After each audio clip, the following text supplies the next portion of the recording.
fine now. This is part 2 of the stream for 8DIO's Century Brass bundle. And yeah, we are going to dig deeper into the library and into the track.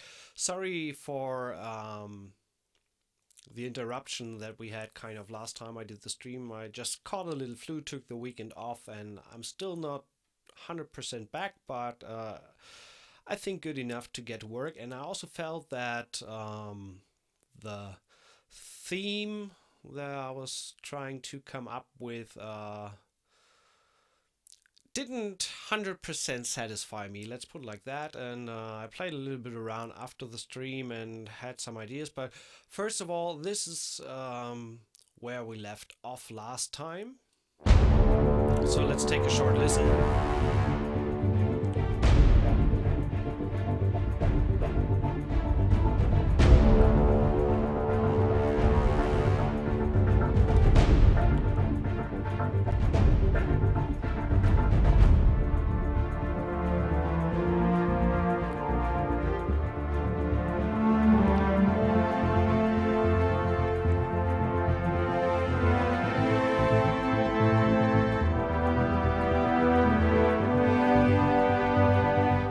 Yeah, this is where we ended up with.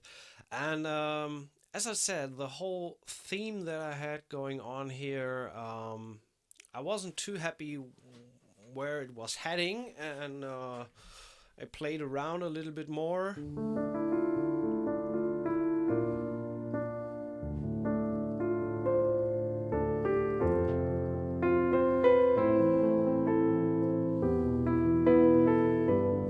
This is what we had, and after I played a little bit more, I kind of got a different idea there, which kind of went like this. So was all the same for the first part, but then we're changing to A minor.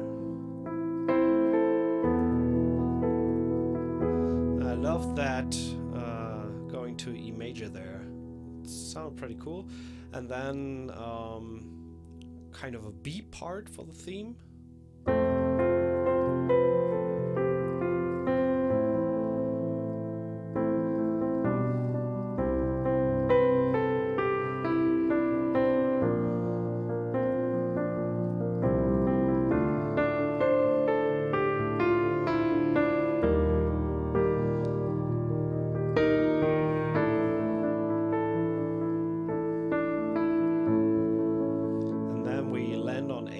Which gets us back to D minor where we started off.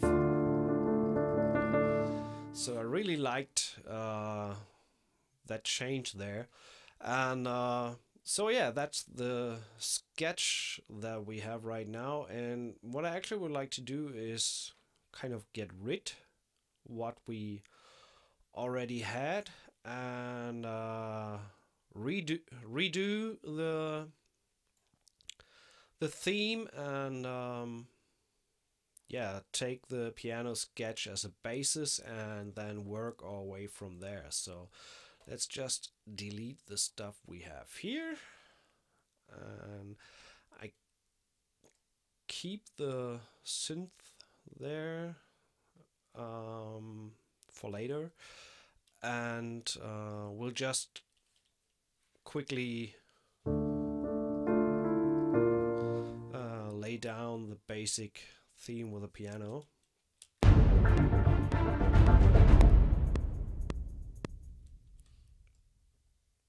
we don't need the percussion right now, just the click, and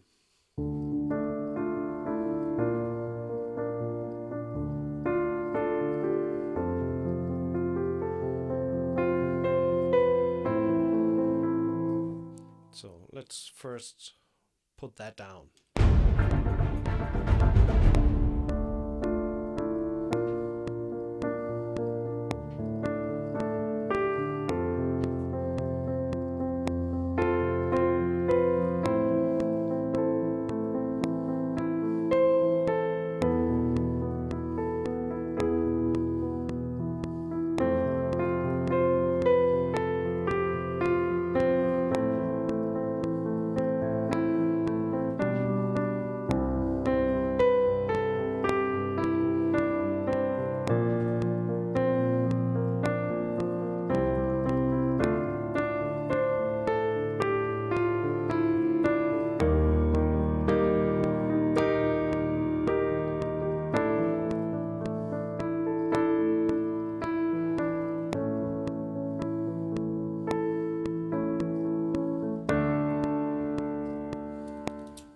So kind of like this.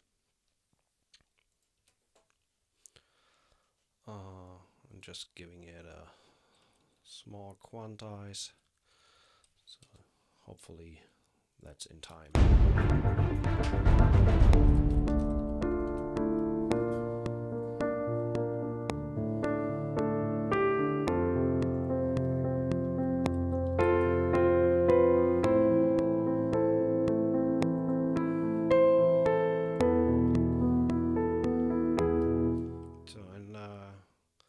Also putting down the chord track just to remember what I was doing here. So starting on with D minor, going to B flat major, D minor again, and then we're going to F major.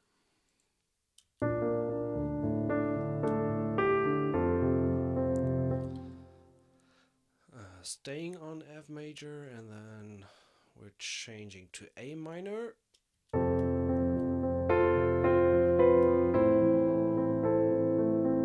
And now we're staying on A minor and going to E sus4 and then to E major. And this is kind of where the tonality shifts from. We're starting in D minor, so F major, and at this point here where we introduce the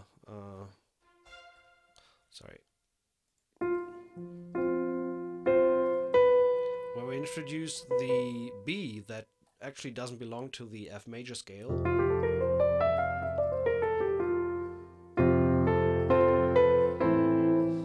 There, the whole tonal range shifts to C major actually.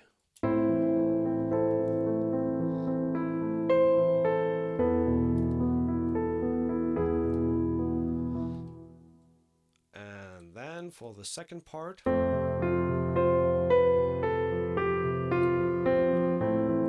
to A minor, then to oops, there we go, to G over B,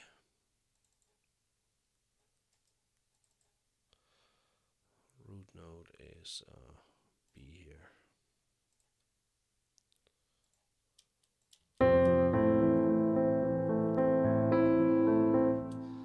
Actually that's here. Then we go on with a C major, but in the melody on top we start on the major 7th.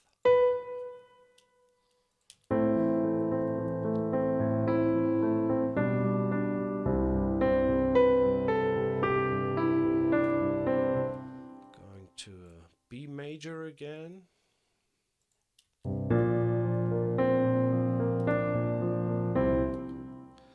Moving up with the C to the D minor, so we're kind of back in the F major scale here. And I really like this idea, going to the E flat major here. There was something by playing around, like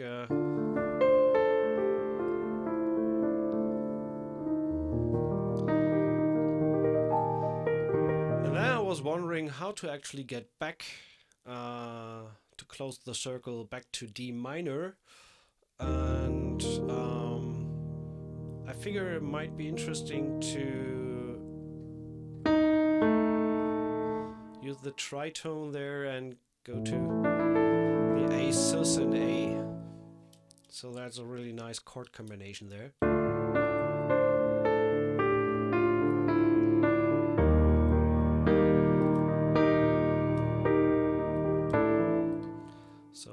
An A sus4 and then going to an A major,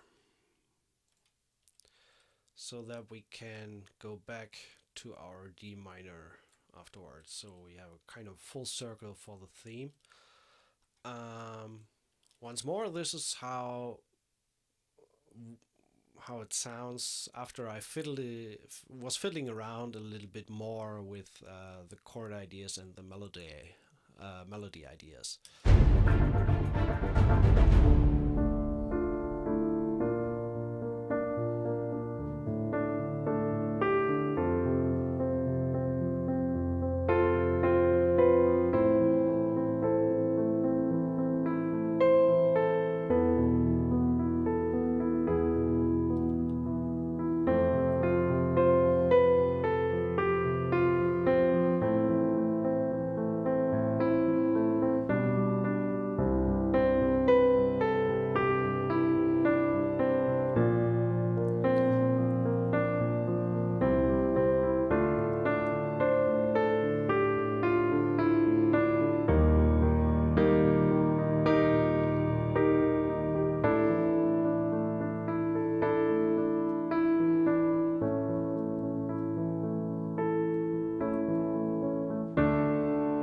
So just the basic sketch.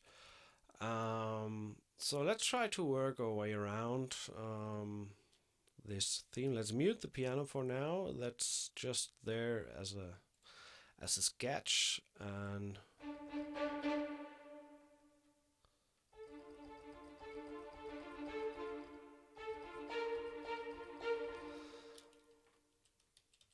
so let's see.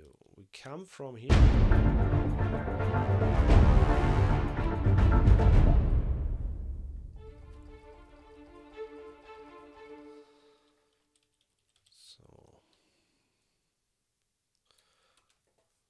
Doing some 16th movement in the violins here.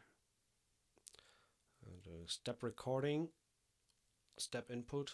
So right now it records 16th notes and jumps to the next 16th whenever I play a note, so I don't need to play in time, but still can keep the velocity and the dynamic performance.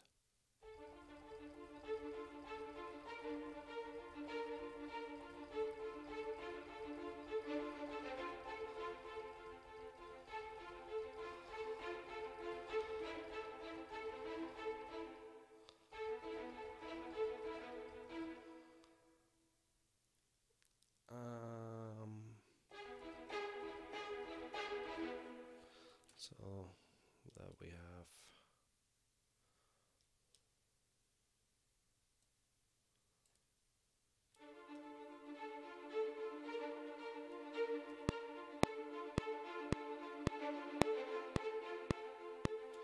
and actually the A minor is 2 bars. I forgot that here, playing that in, so we just duplicate this.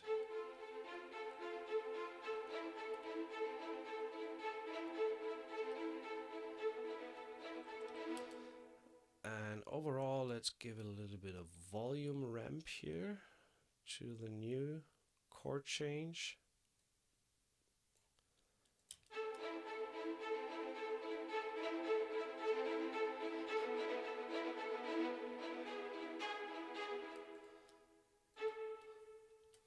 So,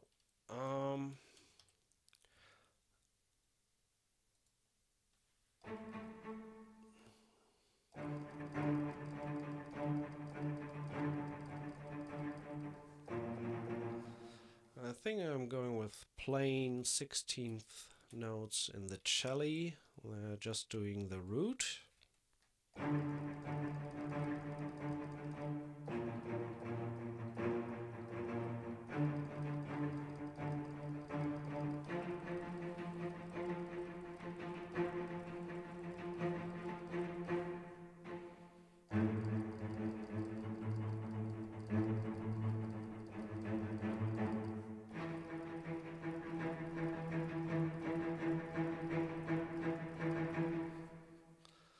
Let's see how these sound together.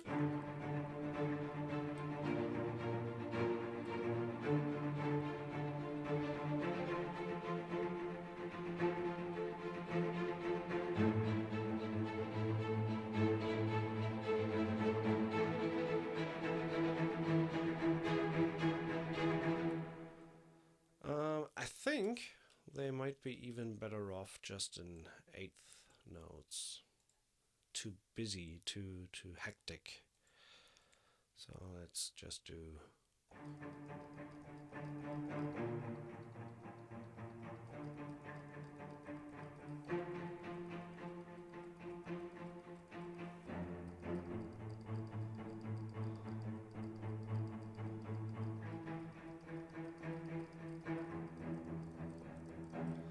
A little bit more movement in the octaves there. So we come from here.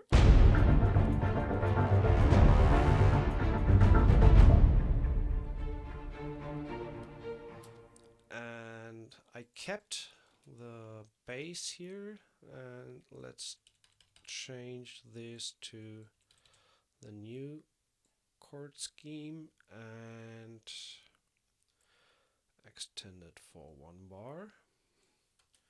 So that we have the synth bass underneath.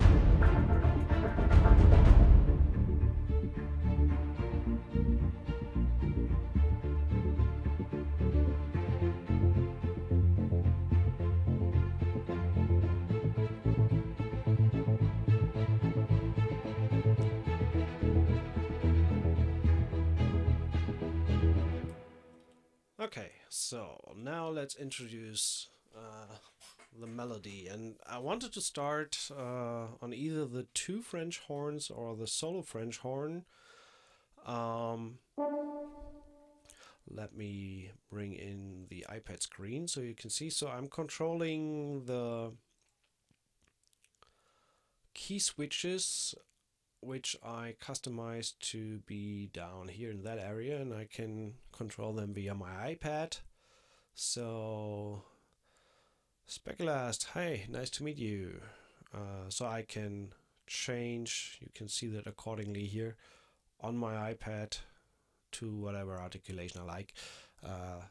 Just a little bit more easy than remembering all the key switches on the keyboard.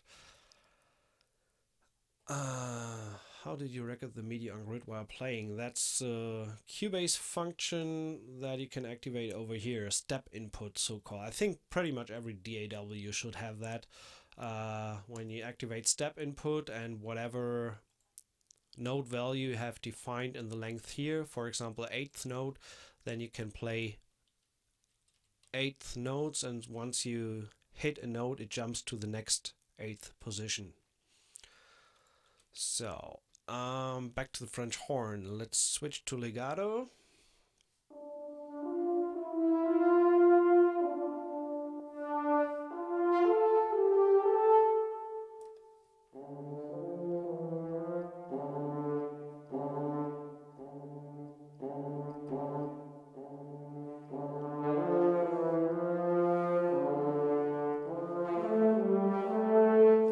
And with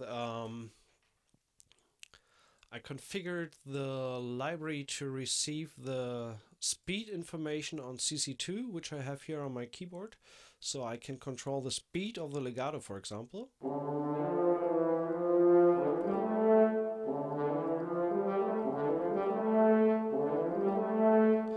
So, for example, right now I keep the speed more upwards, and let's see how that sounds.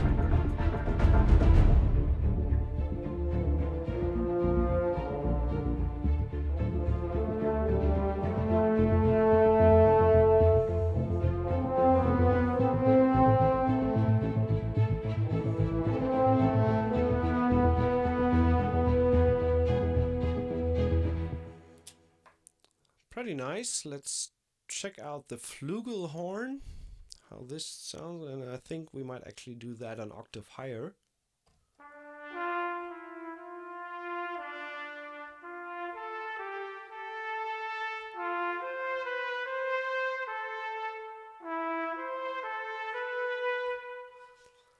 Let's bring in the cursor here.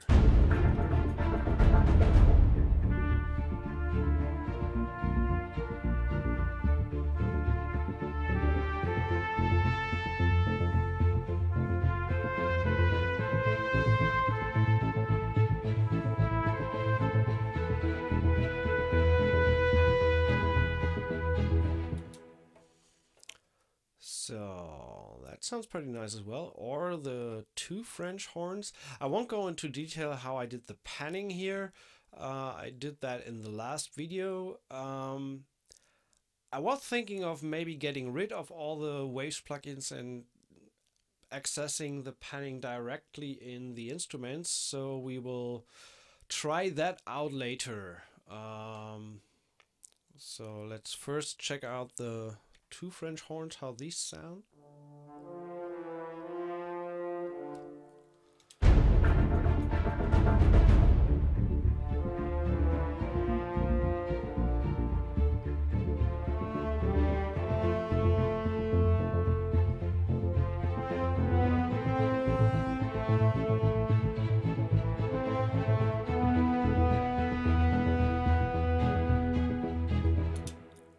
I think I like the tone of these a lot. We can check out how the six horns behave in that context.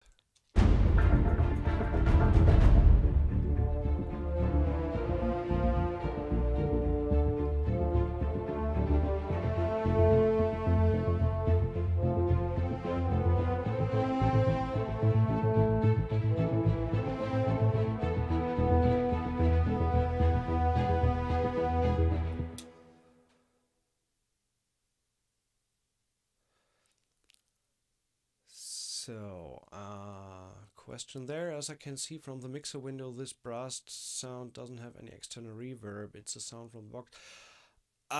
No, it's not the sound out of the box. I got some reverb going on, but it's not that much actually. So this is the out of the box sound.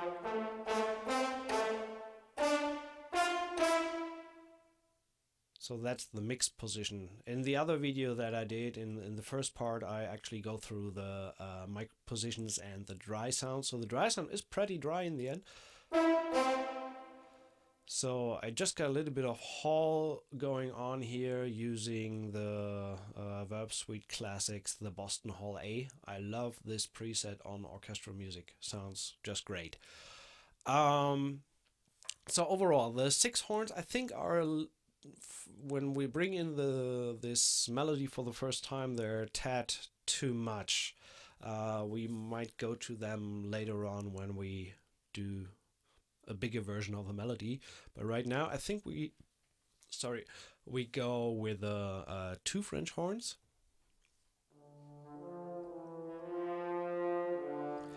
And let me bring in the interface here so that you can actually see I do very subtle movement on the dynamics.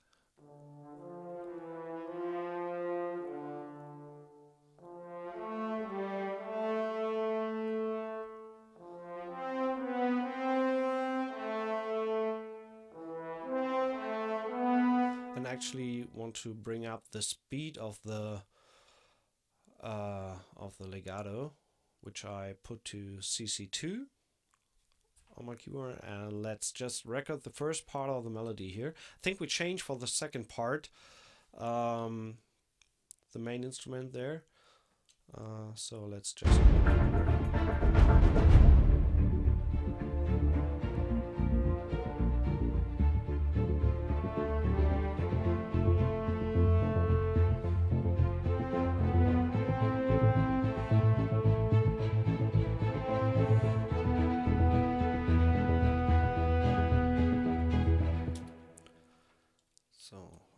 beginning was a bit quiet, so we bring that up a little bit.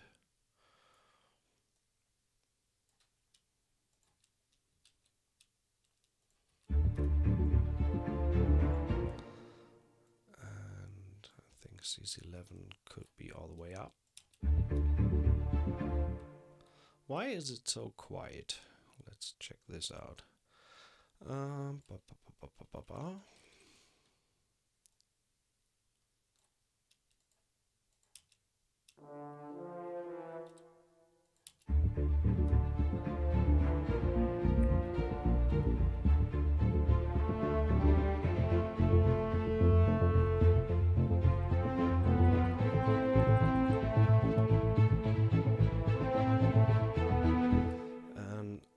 to try to quantize these guys a little bit. I think they are pretty well sitting a little bit before the grid for the legato transition to take effect.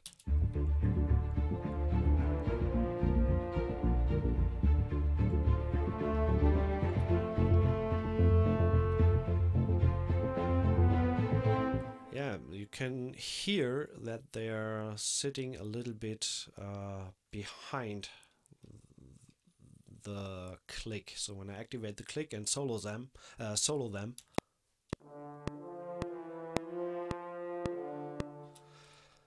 think that's overall. We can adjust that with a little bit of negative track delay. Let's try -15 and see if that works.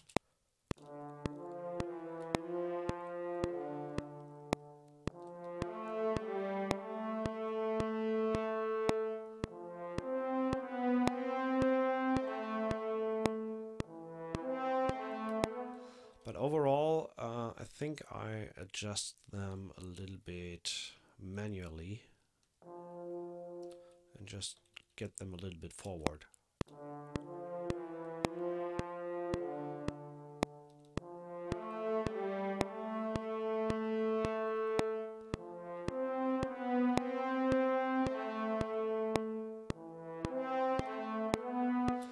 And for example, you can also play around with a legato speed. For example, on this specific, I would bring the legato a little bit, the speed a little bit down. So like here.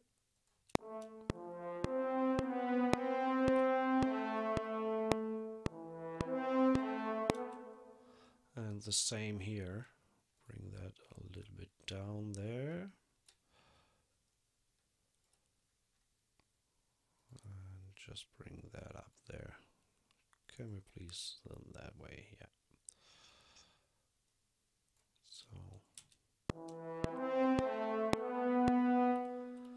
So I think that way.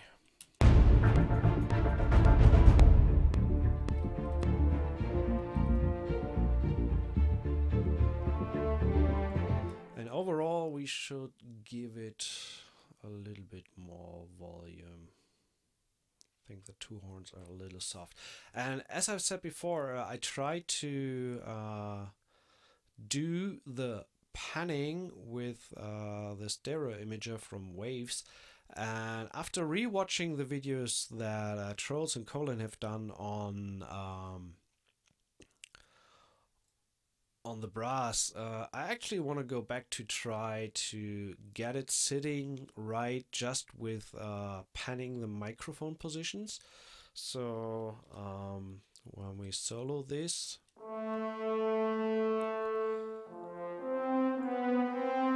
so it's recorded in center position. And if I want to have the horns more on the left, let's try to just move them manually with a mic channel here.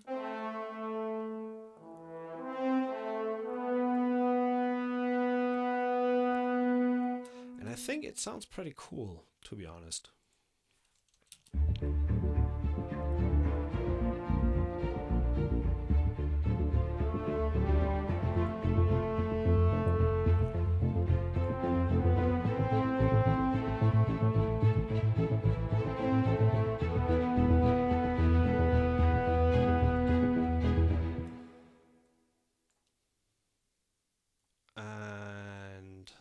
Let's do the same for the tuba.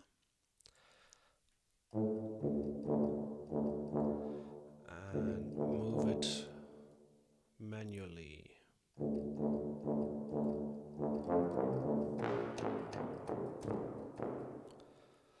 So let's try this. And for the tuba, we are going to change to sustain, I guess.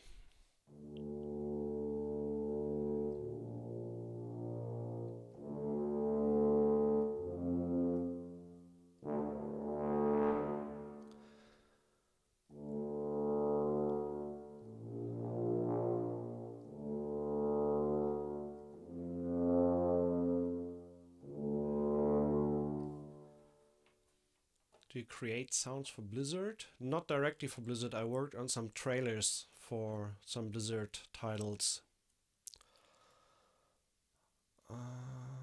So, solo tuba. And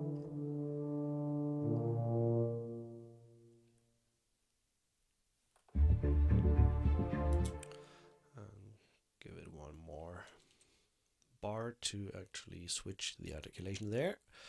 And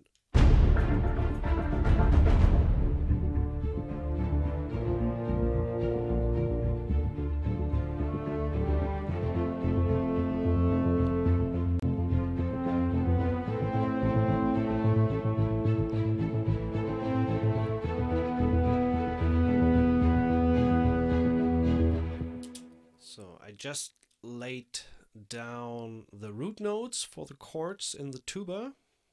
First of all, let's save this.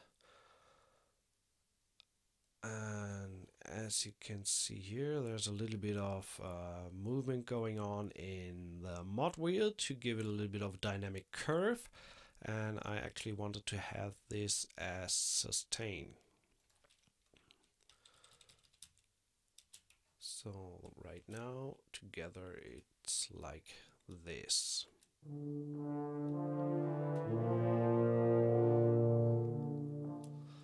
And let's, I only want to edit this layer and quantize them a little bit as well.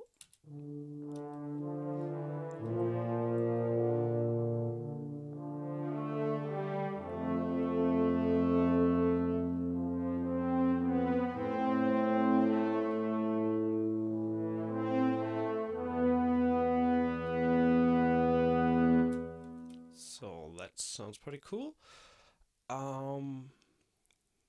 Then with a trombone, I actually just want to fill out the chords a little bit for this first run through.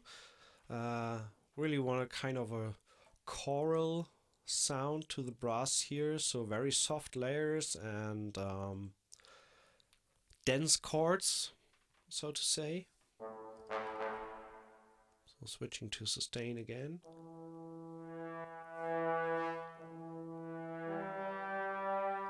Or maybe legato.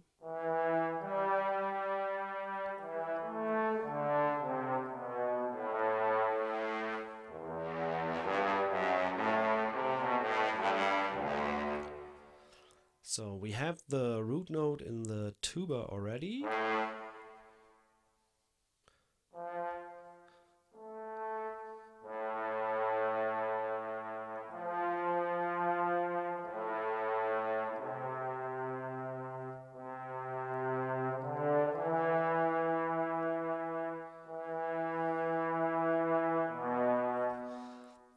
Pretty much going in fifth, I guess. Let's see how that sounds.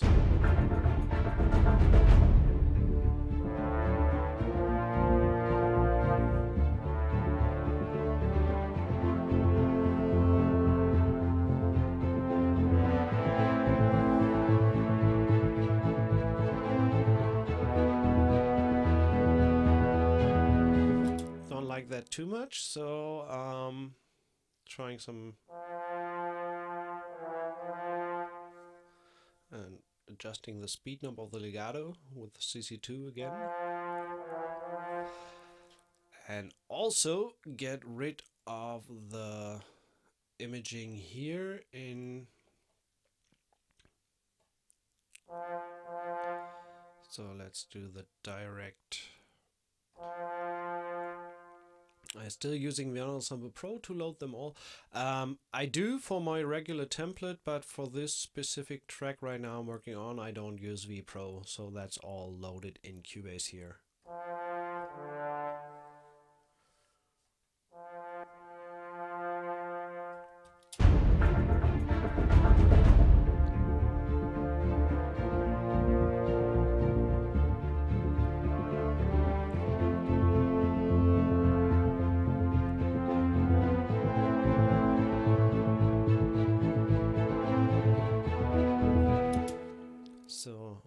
want to build the chords from the ground up, so let's solo this and mute the legato line from the horns here.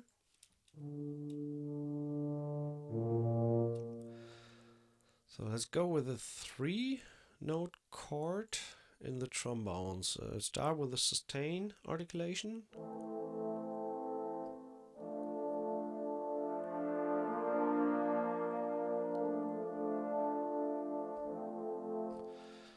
I'm going to record the chords first and then I distribute it to the different instruments. So I'm starting with a 3-trombone sustain patch here. Activate the click.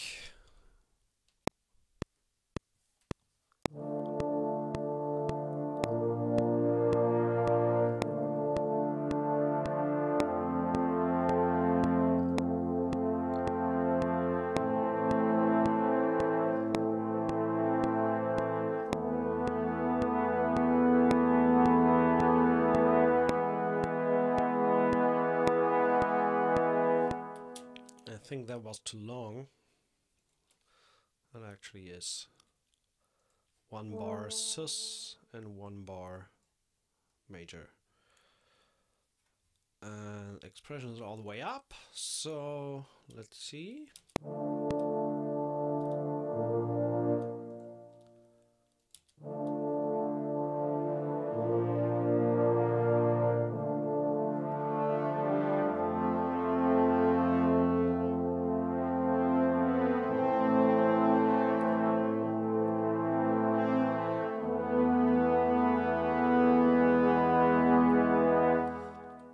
Yeah, that sounds pretty cool. And now we are going to distribute the chords onto the different trombones we have. We have a bass trombone and a solo trombone. So let's start with a bass trombone, and there we just use the bottom notes. So we will delete all of this, and I keep the same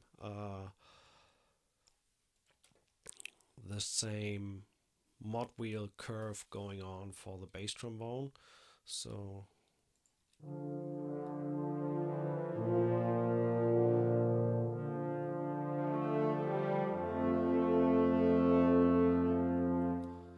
and again, let's get rid of the imager here and actually pan it in the interface.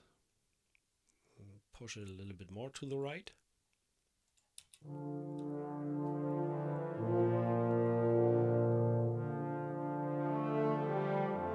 So, and the solo trombone, we are going to use this one for the middle layer of the chords. So let's get rid of the top layer and of the bottom layer. And bring that over there. And actually make sure that we have the expression all the way up, because dynamics are controlled with a modulation in this case. And make sure that we are on sustain.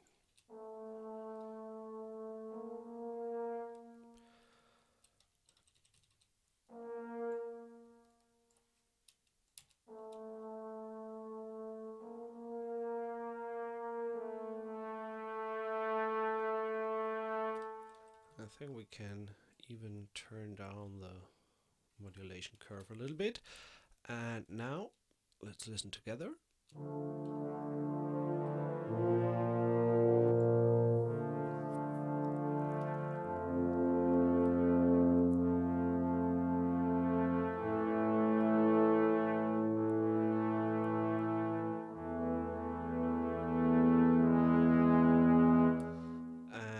We can reactivate the 3-note chord from the trombones and just keep the top layer there. And now all the 3 sound like this. And we need to make sure that we have expression data there, that the modulation data is there, and that we're actually at the correct articulation. In this case, sus.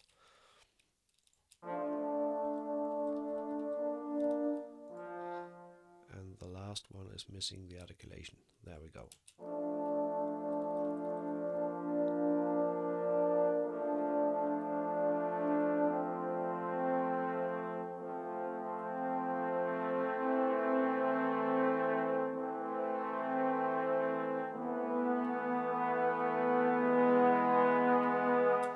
So I like how that sounds, pretty cool. Altogether the brass.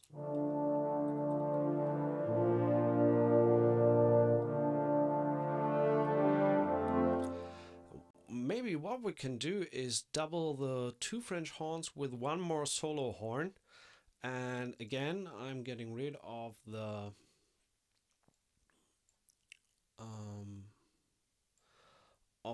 waves plug-in to do the panning and actually do it in the interface itself.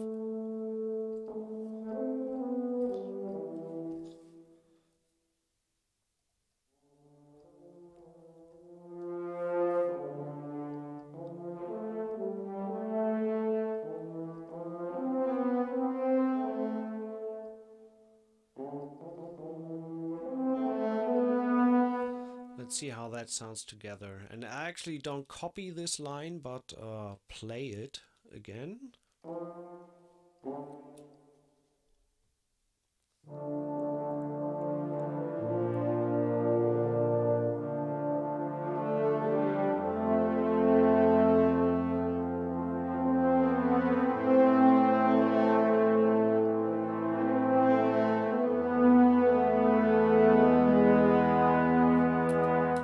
Can even do a little, keep the line going further there.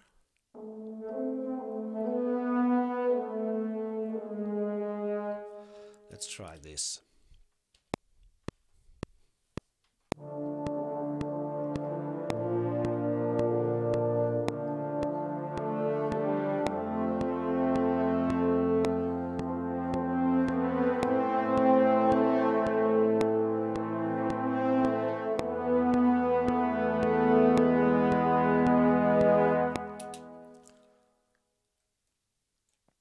So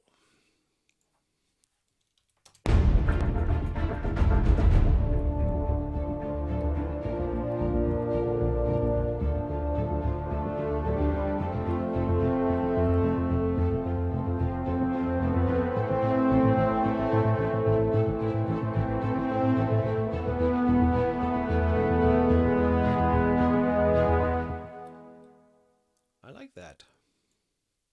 Maybe let's try something here in the second part.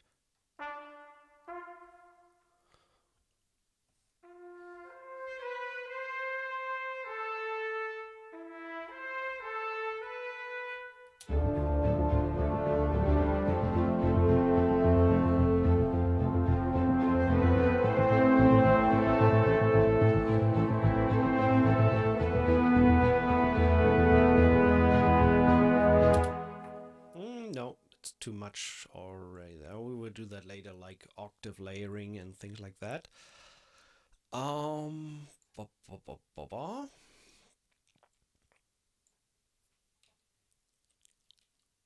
First we need to go on with the second one. Let's listen to what we have overall.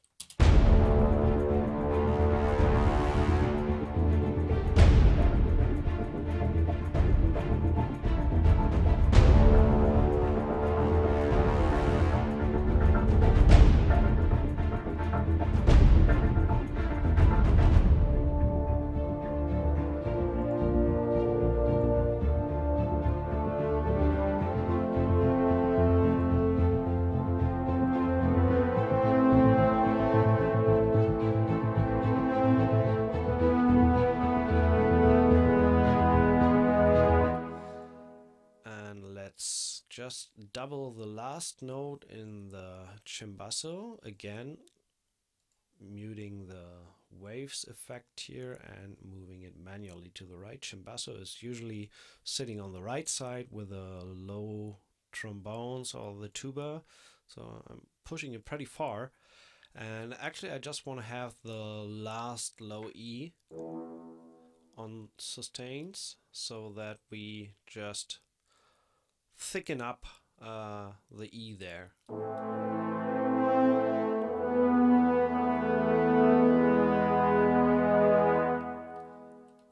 So, exactly. And then we are going to keep going with the next chord with the second part here. I think I keep the strings running the way they are doing now, and actually we can do the same movement in the second violins here.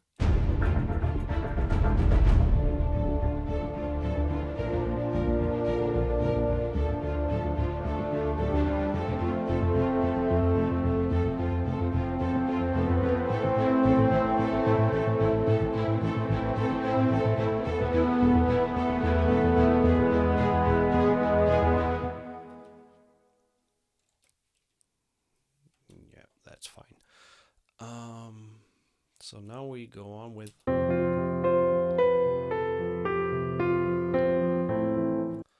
so it has a different kind of feel, but I want to kind of keep the pace. So I keep the strings running in the same vein.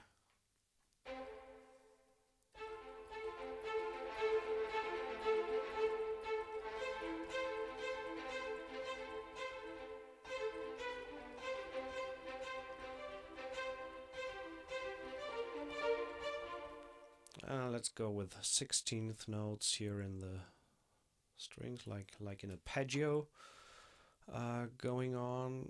So 16th, and again we're using the step quantization here, or step input, to record one note after the other. And so I have my overview with the chords that we're at. Yeah, we're starting on F.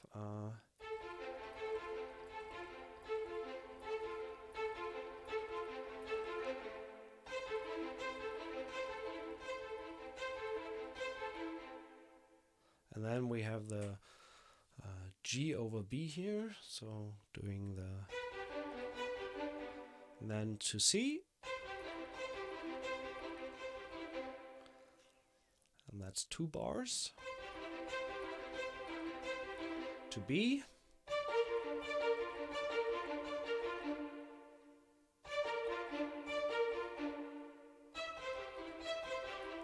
going over C to D minor,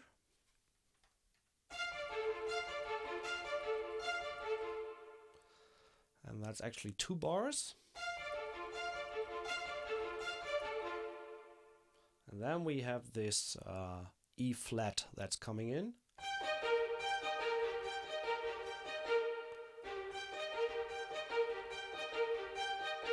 To A major, A sus4.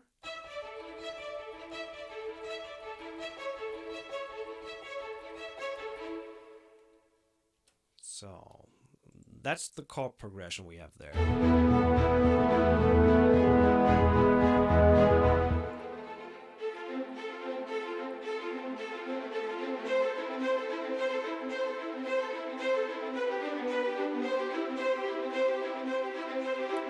And again, we're going with the cellos in 8th notes, and pretty much with the root note.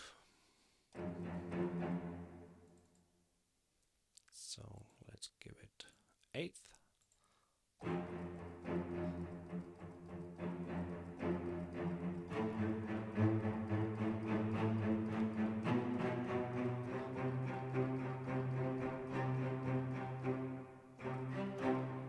Just doing a 5th there.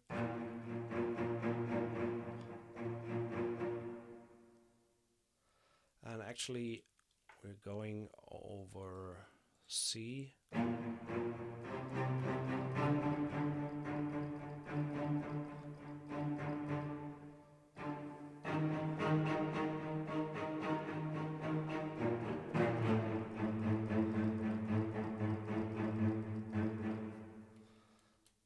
Hopefully this is correct.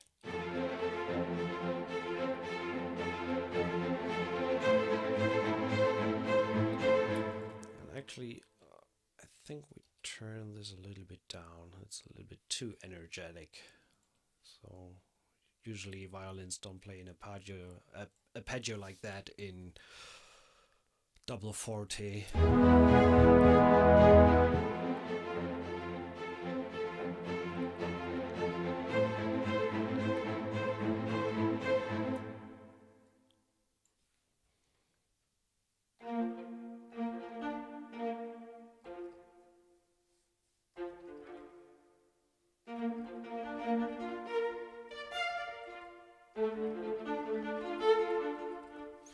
Just thinking about something for the violas here.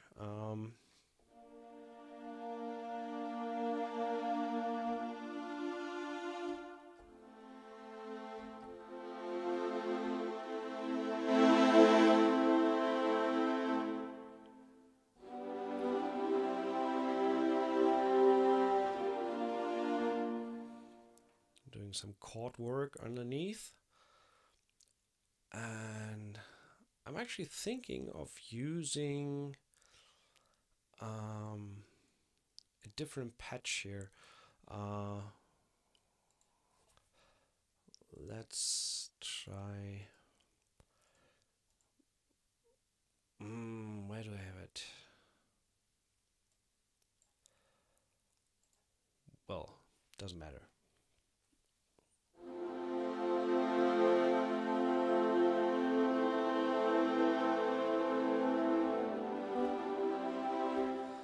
Let's just record something here.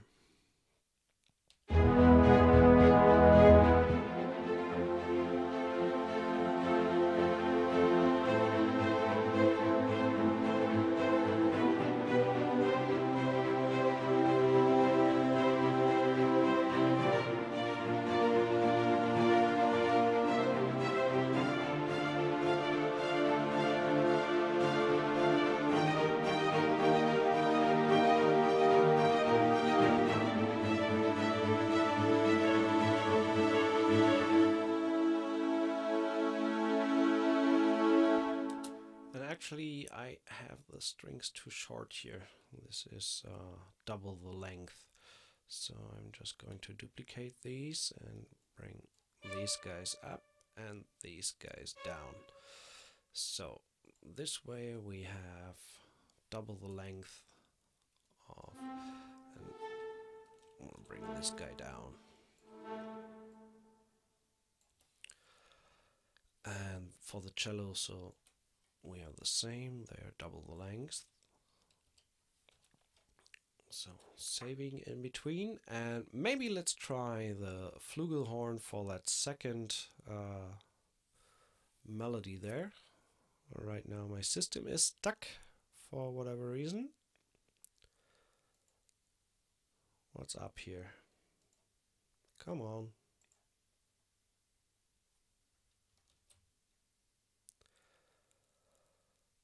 Yeah, the joys of doing things live.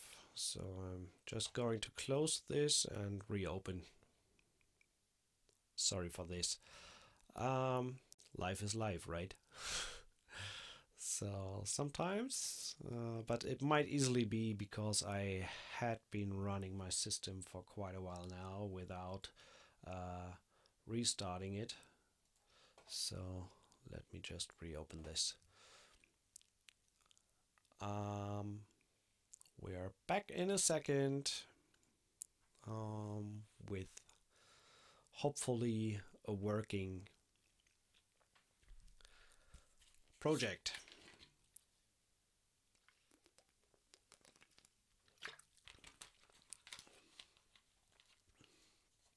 How often do you use virtual soundstage?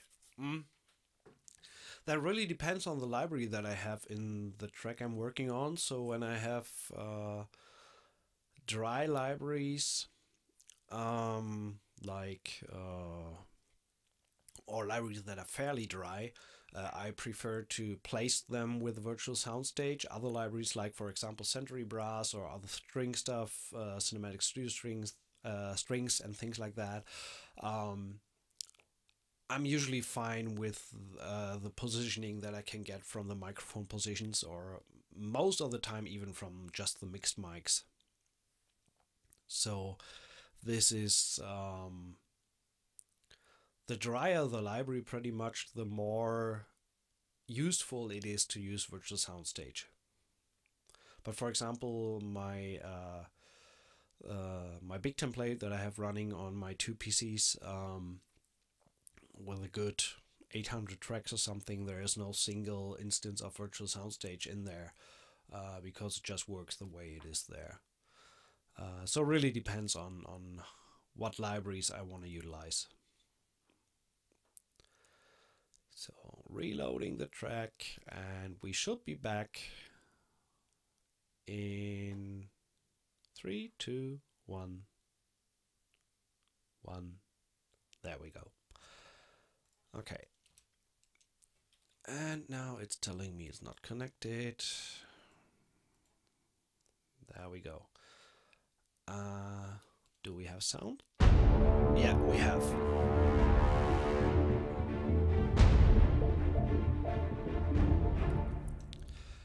And the synth wasn't fully loaded there, so it was kind of odd timing.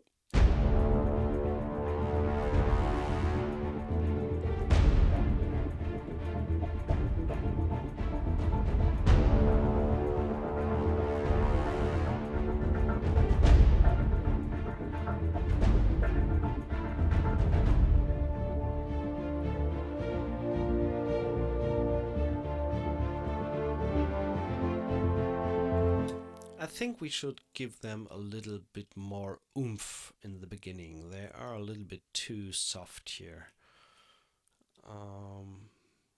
So let's raise this whole thing up.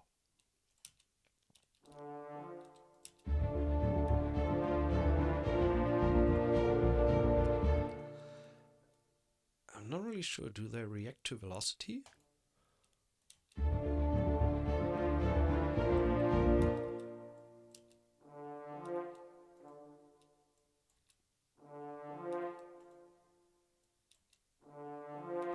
Not really a difference there.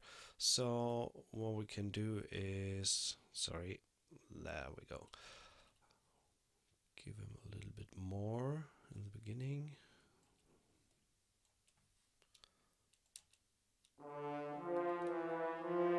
Yeah, that's better.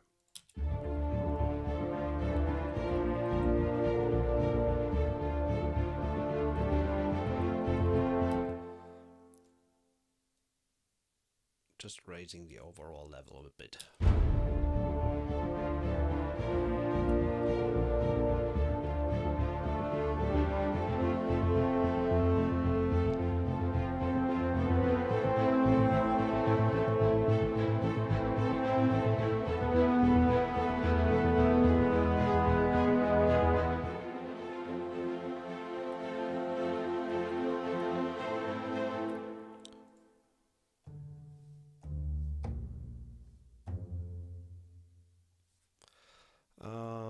Okay, main melody there. I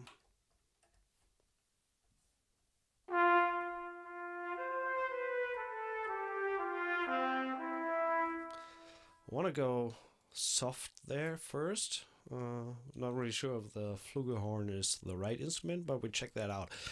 Again, muting the or turning off the waves spatial panner, and doing it actually in the interface, and I put the Flugelhorn a little bit to the left where the other horns are sitting, and this one is, in my opinion, relatively loud compared to the other instruments, so I'm turning that a little bit down in the mixer, and let's see.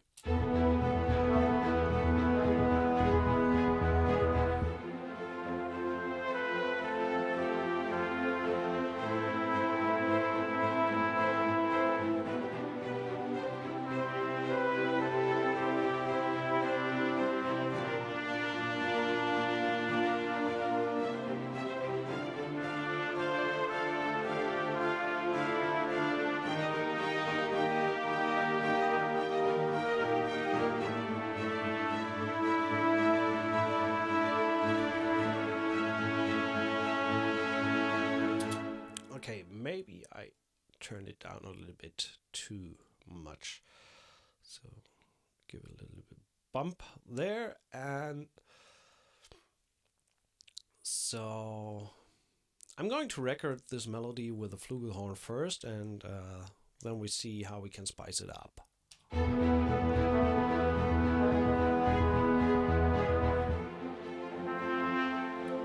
Oops, wrong octave. Once more.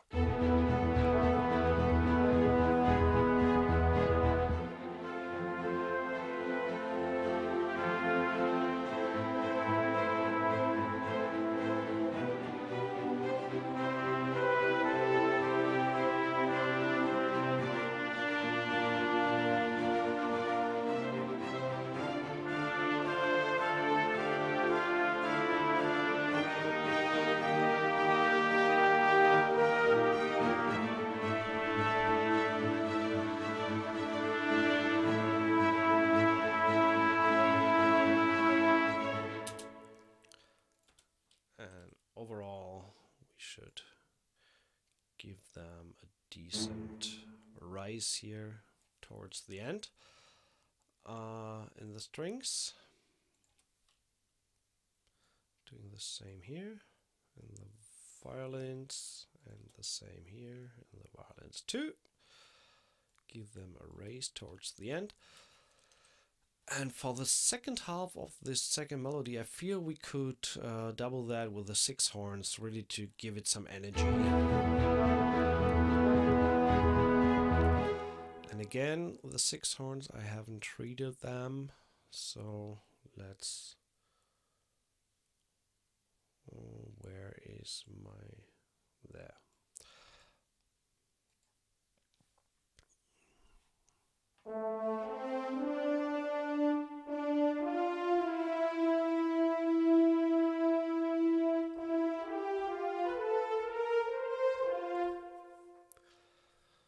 And these 6 horns can get pretty blasting, so they have a pretty great dynamic range.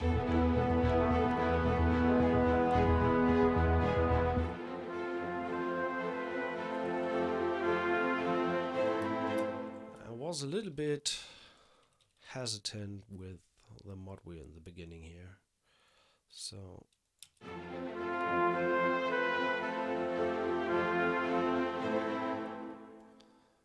do we have expression? That's all the way up.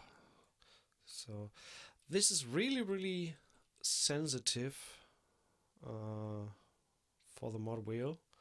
So small changes result in big sonic differences. So be sure to massage the modulation data a little bit.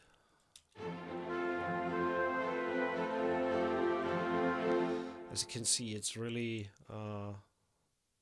that's just raising it by 6 of the 127 values.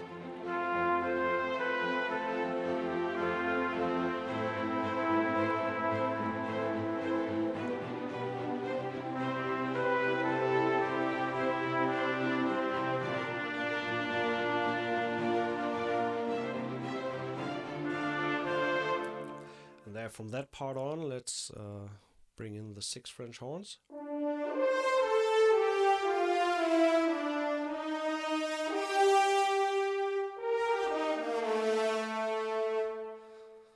They sound pretty amazing.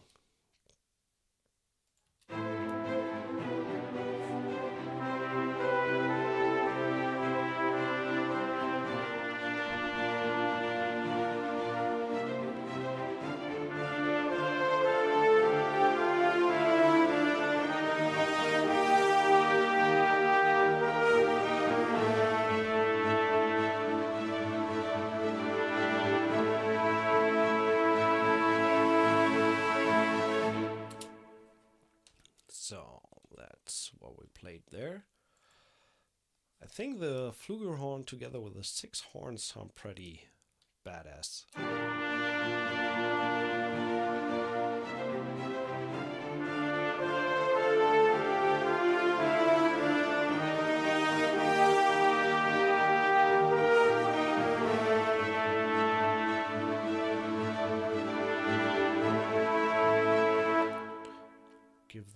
rest for some taking a breath.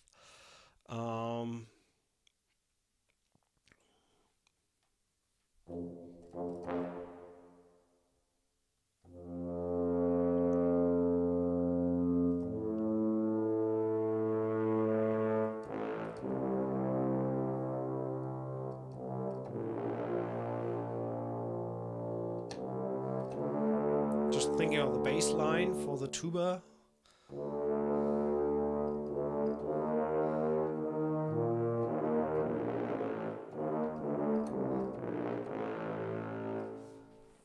Let's see what we can come up with.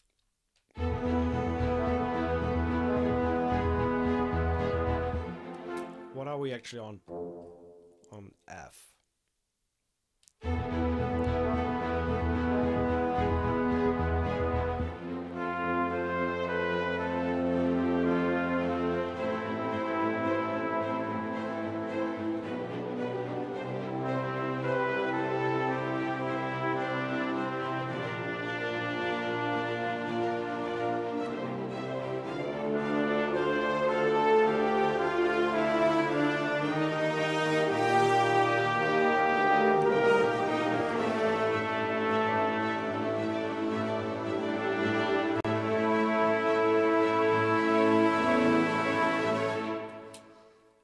Just fumbling around a little bit and trying to find a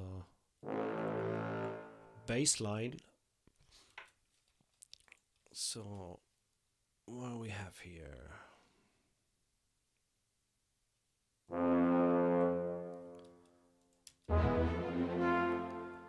There's a little mix up there in the modulation data.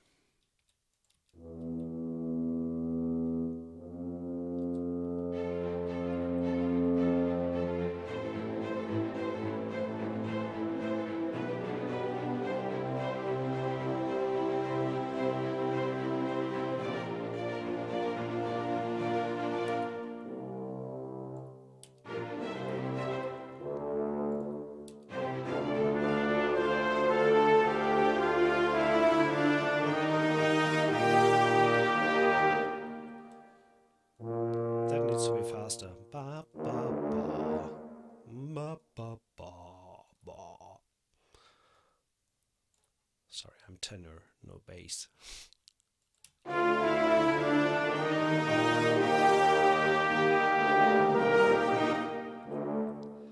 And actually, I think we can do this in staccatos here.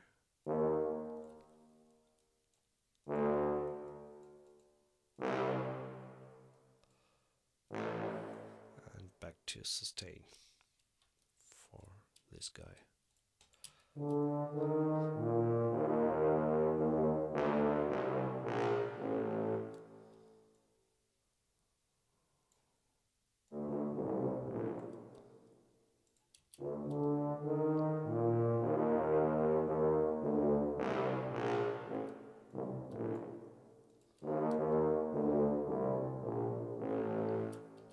I think that sounds pretty cool.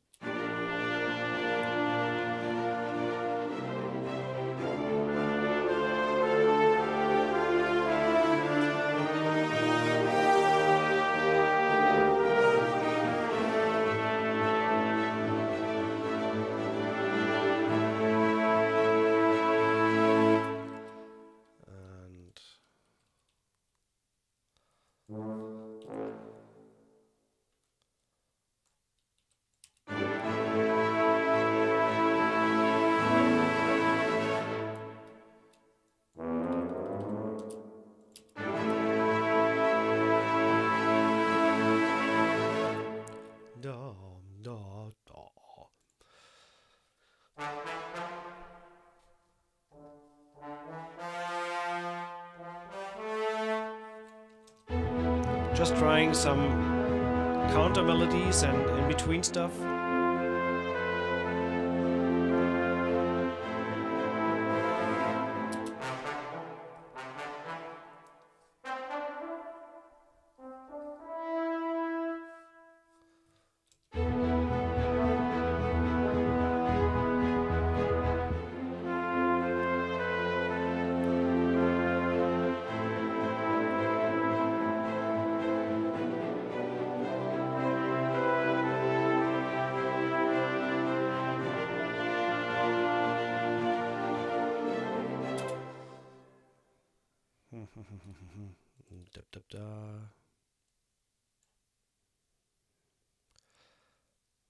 maybe what would it sound like if we double the Flugelhorn with a solo trumpet? There we again have the waves imager. So the trumpet, let's push it a little bit to the left. Actually, in my opinion, they are sitting actually pretty centered next to the horns, but just a little bit. So when we switch the trumpet to legato, then we have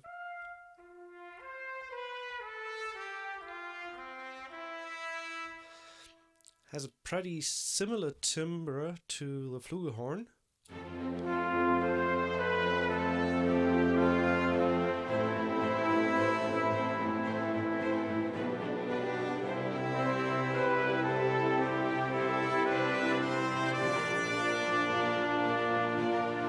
That was a nice counter melody there. That just happened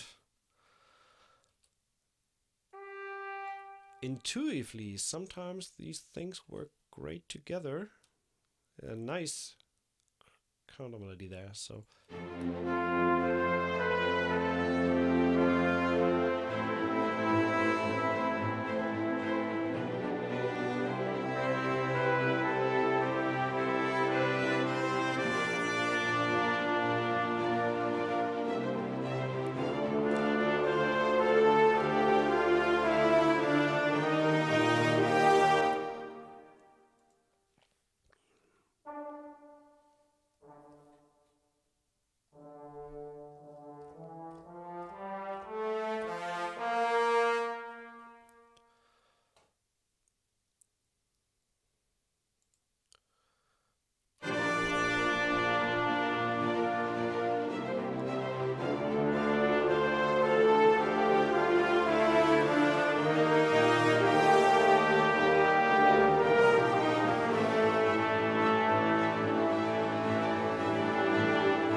So that was kind of another counter melody there in the trombones. Just need to make sure that we don't have too much going on to clutter everything. So let's listen to the brass on its own so far.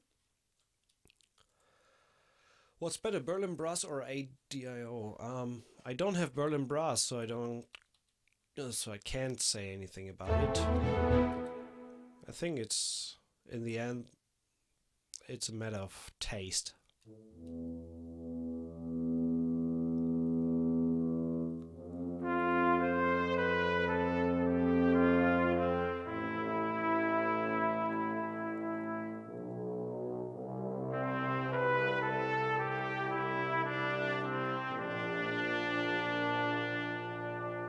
Missing the trumpet there.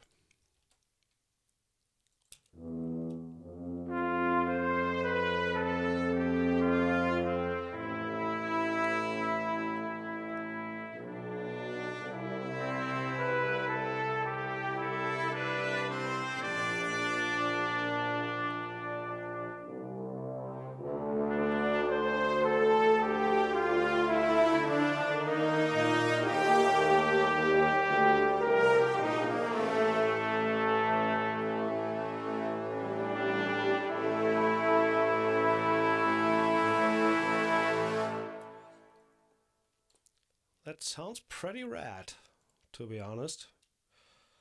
I'm going to duplicate the last tuba line here with the cimbasso, so just to give it a little bit more weight.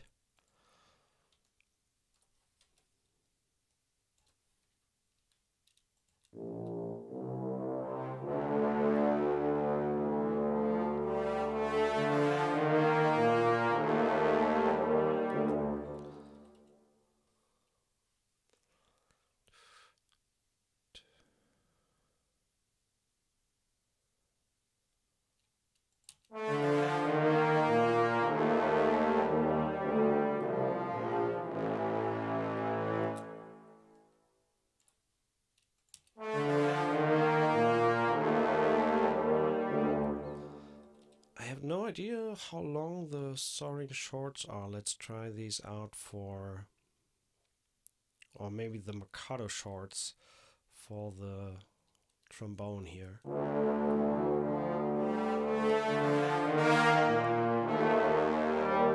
No, they don't sound that good in that context.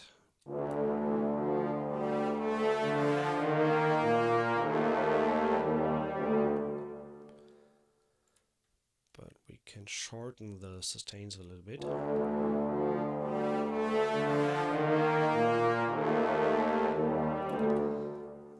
Even a little more. Shorten it a little bit more.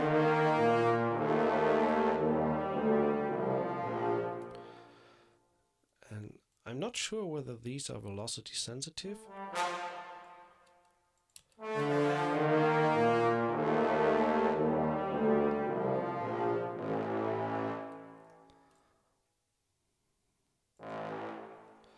And there we have, actually let's do the solo cimbasso.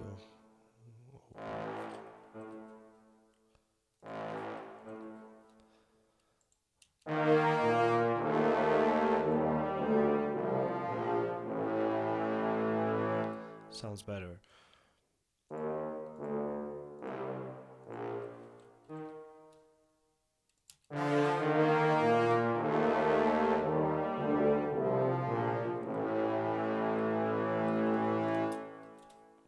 So, this way,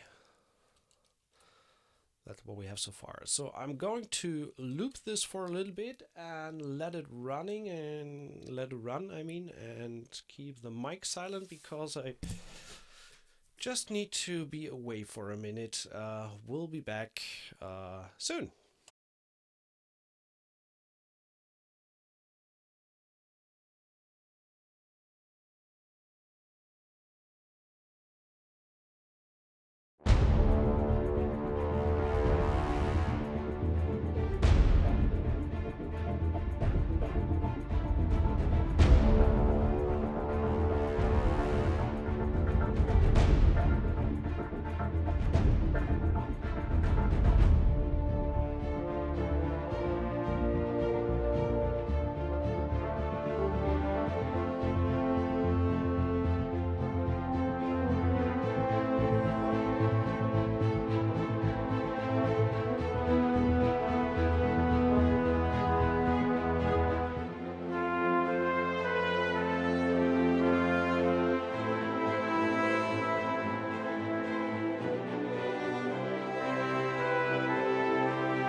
Something odd in the solo line here. Came a little bit early.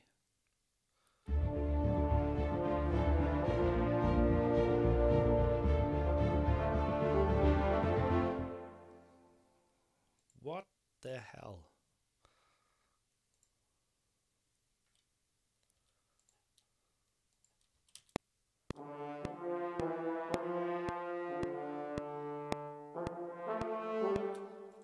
First of all, we don't have the legato sound in the solo French horns because it didn't trigger.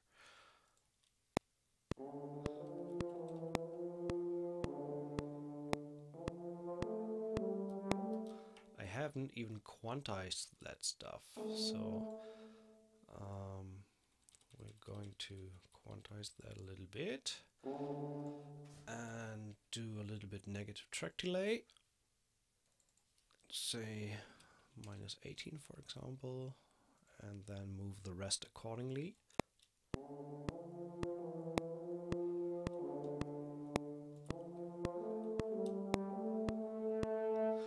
And I think we need to move the speed slider all the way up.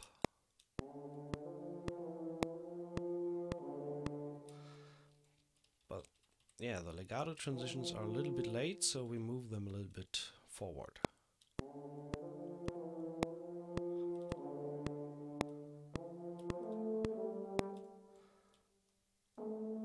Same here.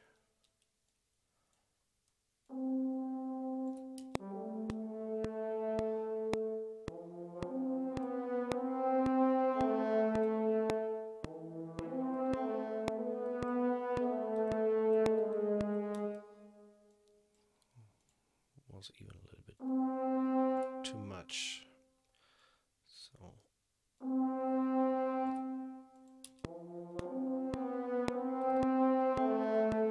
I don't want to have it hard on the grid. It still should sound a little bit like somebody's playing it.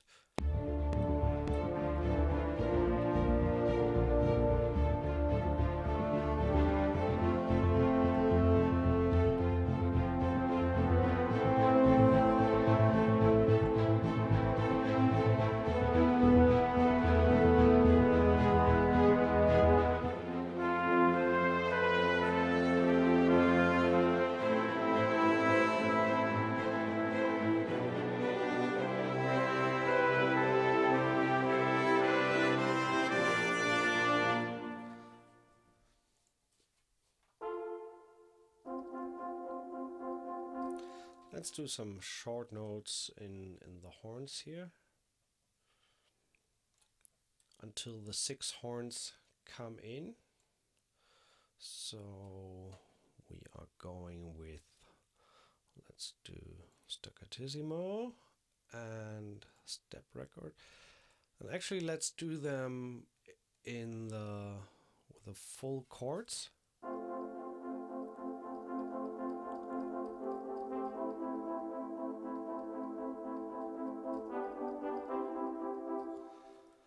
Yeah, kind of like this. Let's try how that sounds.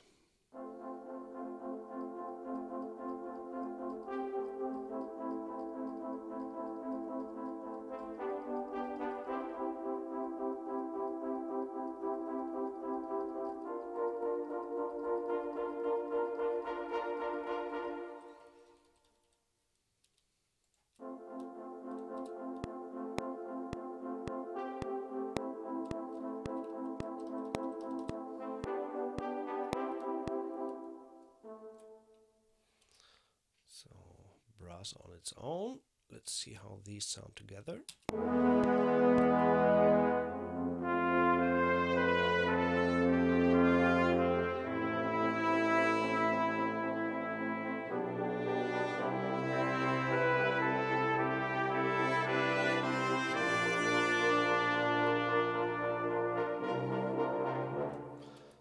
Okay, we had the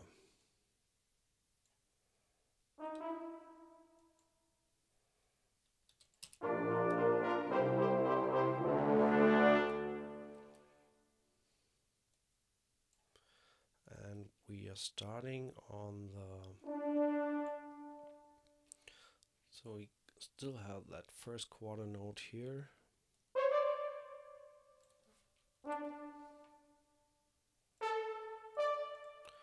And let's do this with a Mercado short.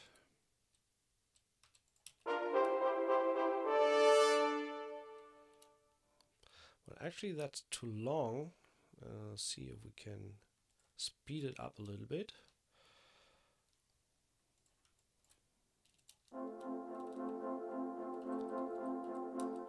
And I think these might sound a little bit more sharp when we shorten the note length. Let's see.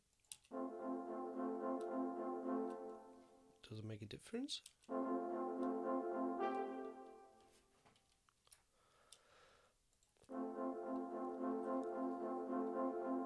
At least it seems so. So, and then with the last one. And when we combine these, then we get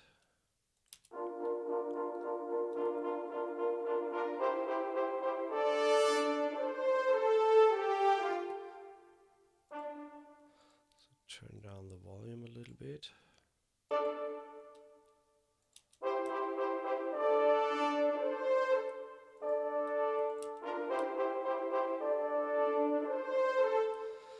Still, the marcato is a little bit too long for my taste, so let's see. Is staccato better?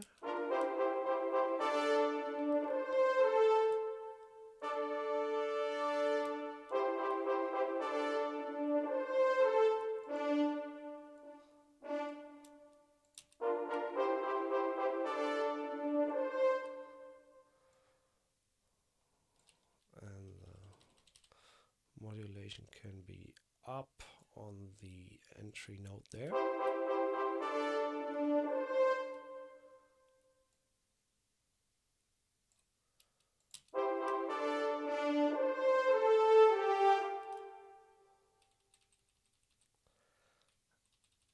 And actually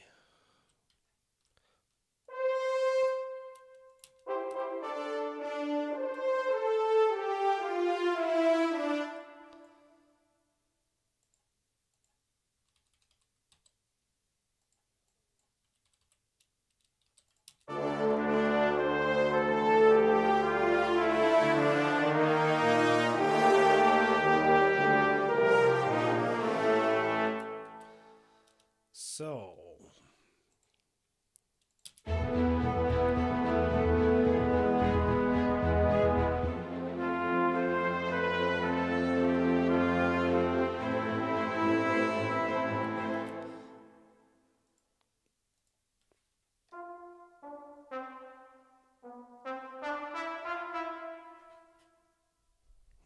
Hear a little in-between melody there.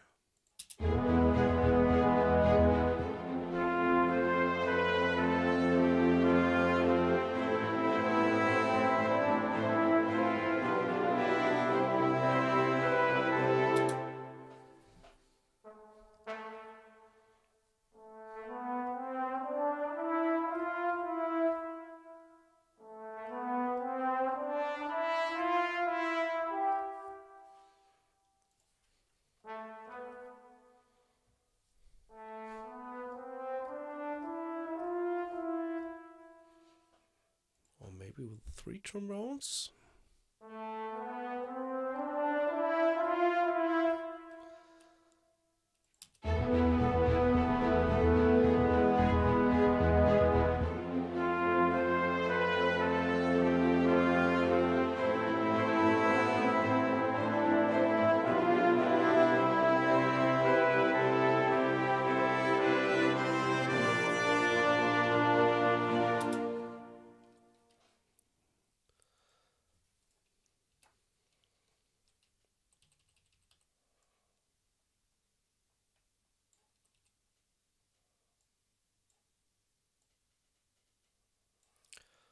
Not really sure whether we take the 3 trombones or a single one.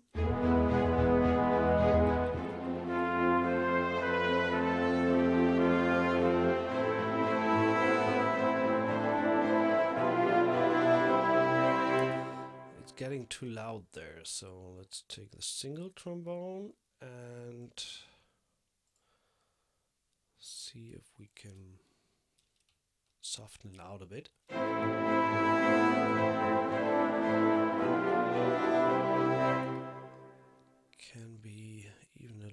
softer.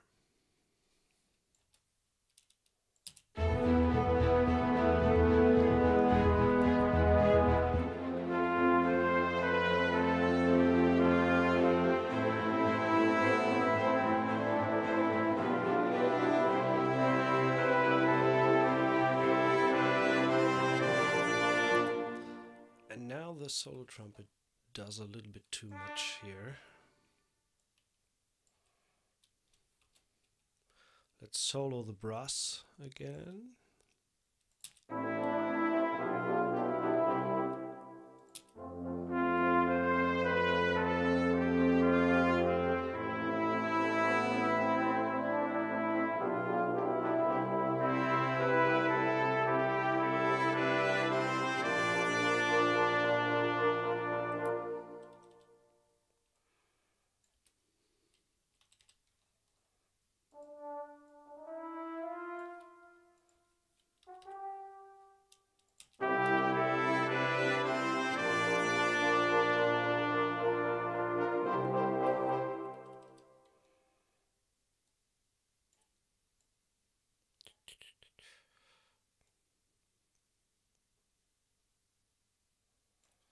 A little bit of a rise there.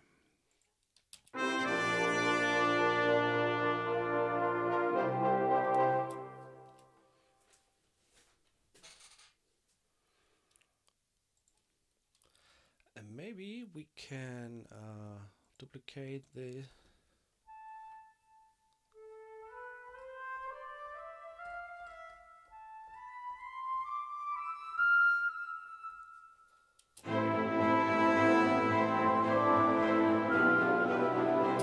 no, not upsala, not in the flutes.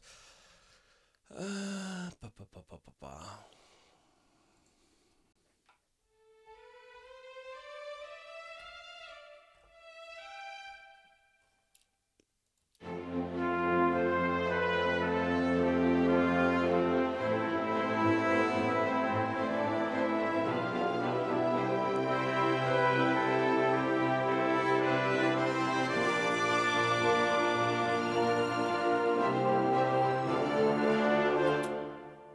I like this just as a little counter melody there.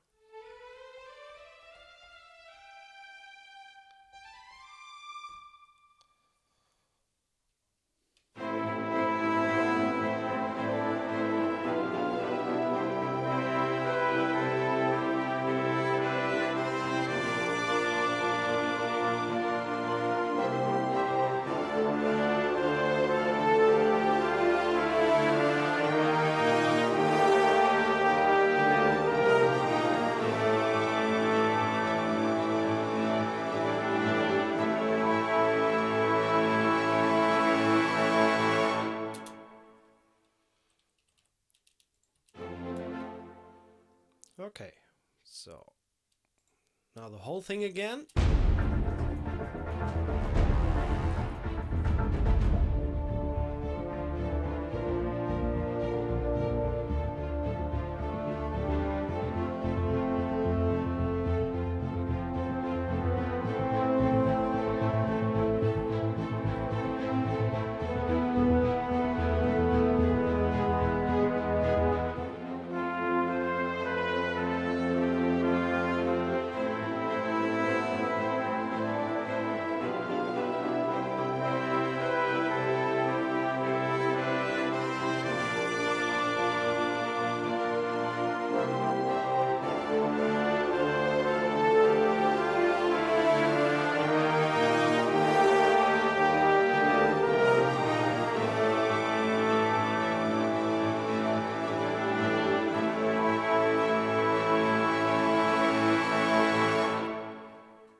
Sounds pretty cool. Bum.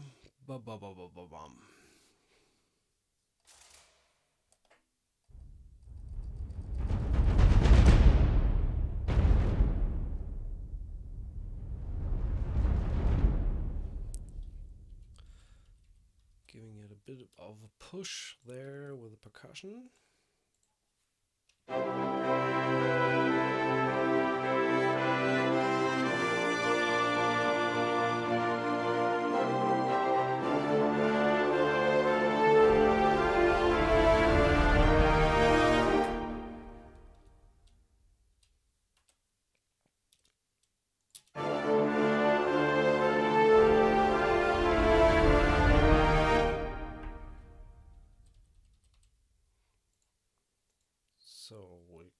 going to introduce a little bit of the low strings here as well, and start out with some pizzicato and then turning to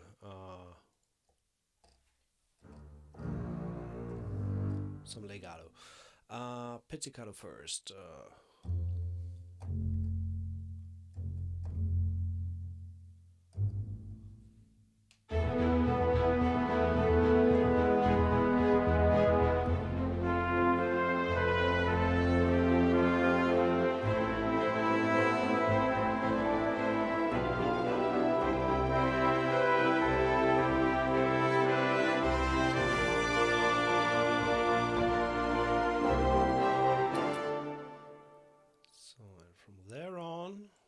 Turning to sustains. So first of all, quantize the pizzicato a little bit.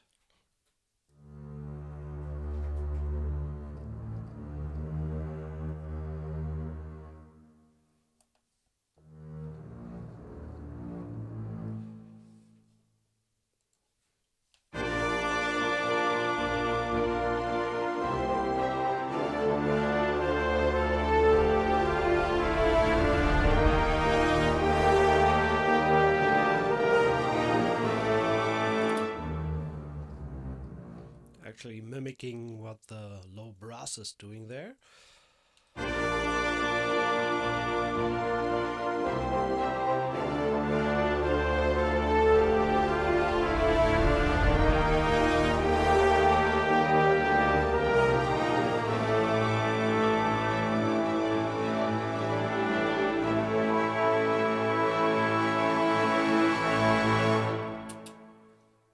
So let's listen to the strings on their own.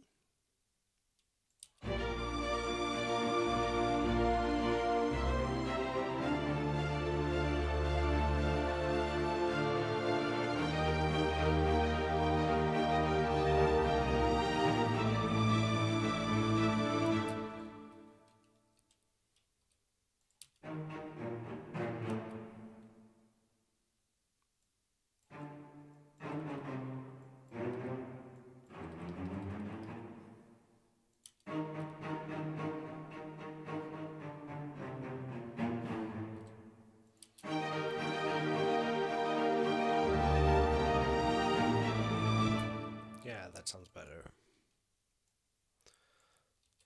And actually quantize.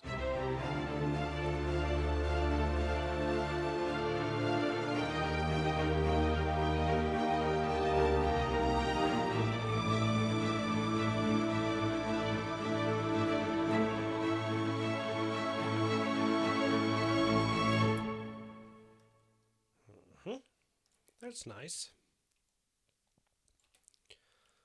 So now all together again from the beginning.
On that E flat major chord, I hear some kind of strings, woodwinds, trills, something like that. So let's see if we can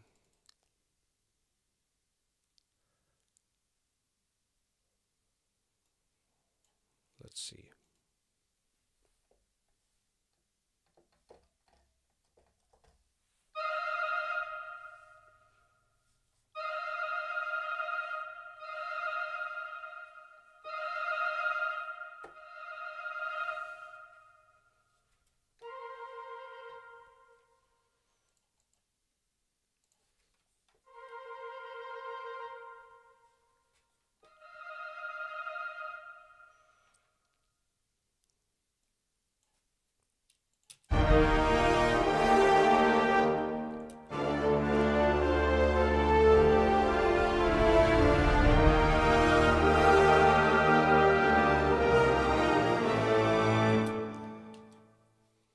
Just like a little bit of a trill there.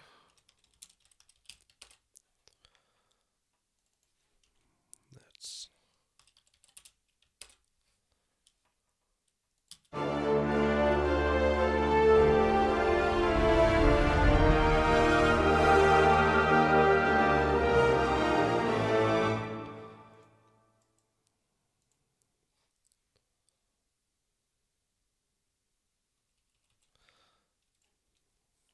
so this is some Cineperk cymbals.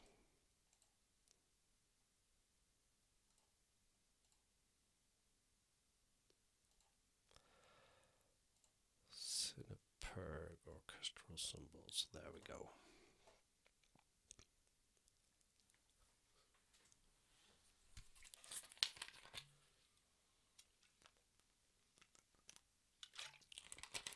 Sorry, should have muted the mic. Let's go with the ambient mix here, bring them down, and turn them down here a little bit as well, and then we can go from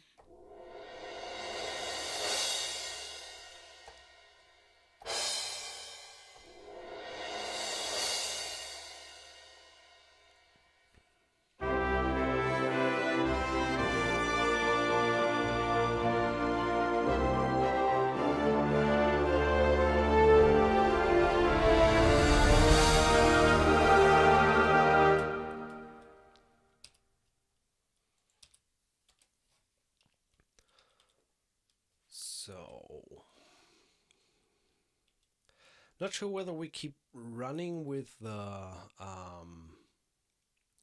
synth bass here for the second part. I pretty much like it to be softer. Maybe just give it a cymbal rise there.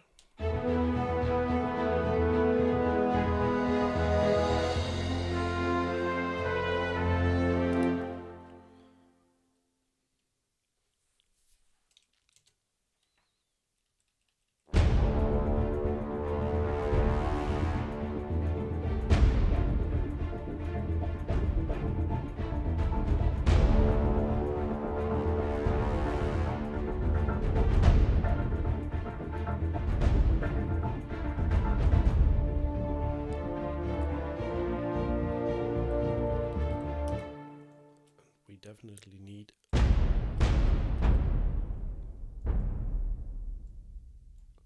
a soft boom on the one here.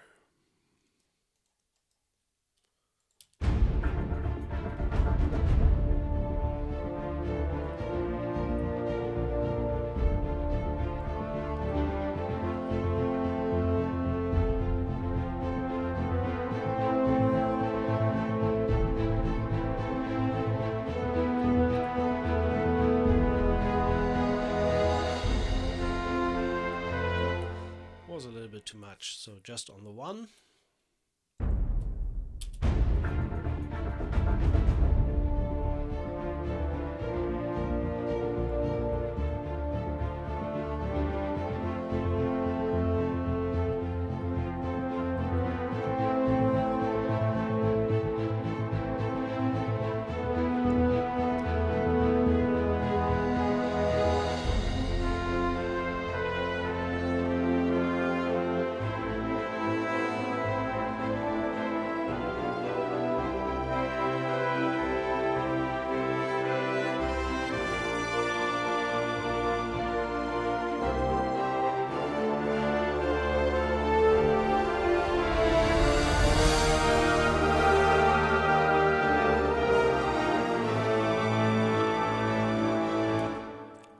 turn down these a little bit, and I hear kind of a string run somewhere in between here.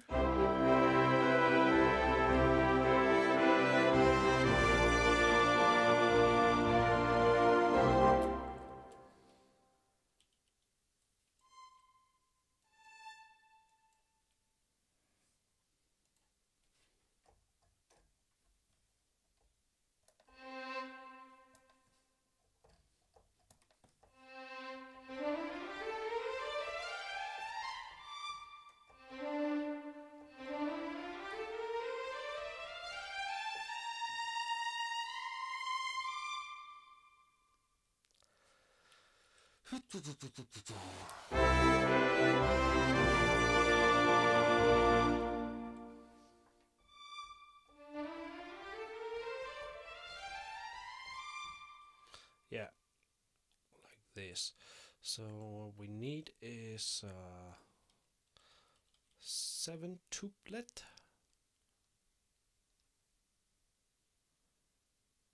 No, actually.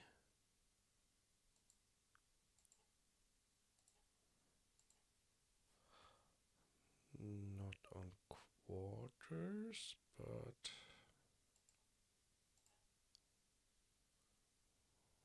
that's what we need. Step input.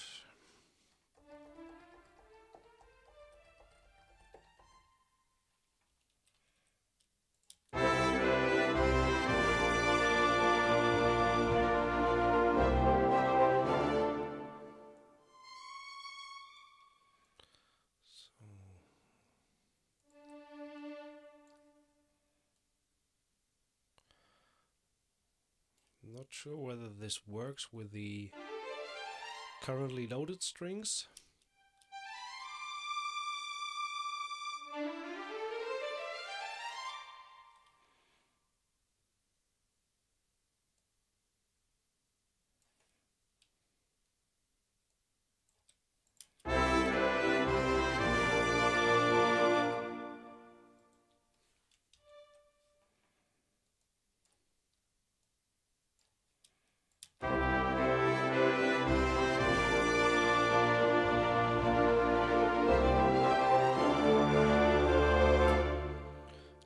Need to be a little bit beforehand. I think they work.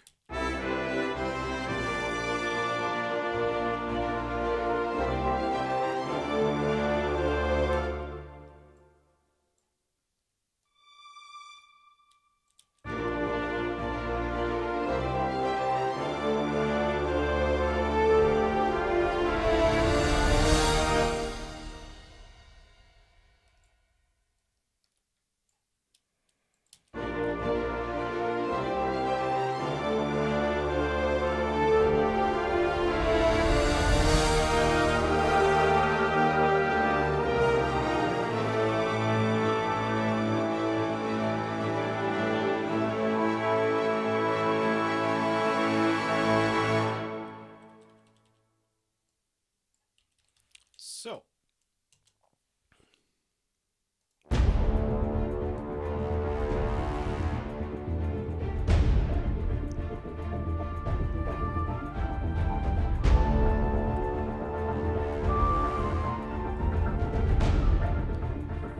no flute there.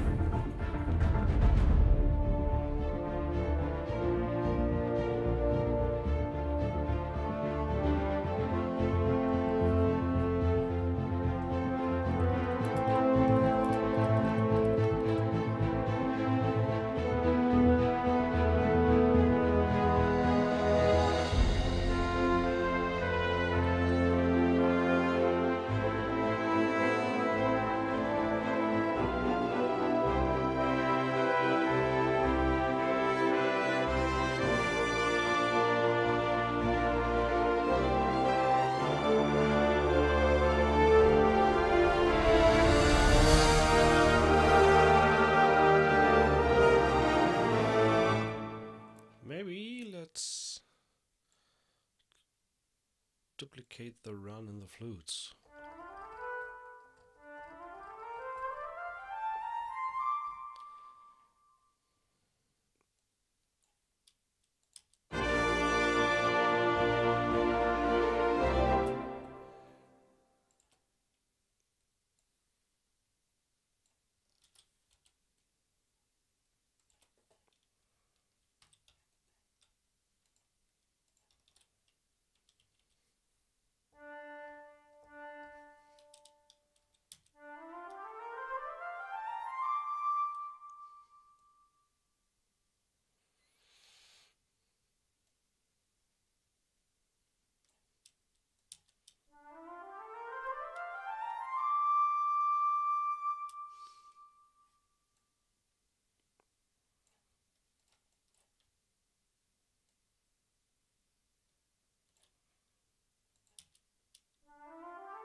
So, I think we're going to finish off this one.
So actually what I did here is change the last note in the horns here to an arc long. And what I also want to do is make sure that this is running as long as possible. So I turn down the speed knob here.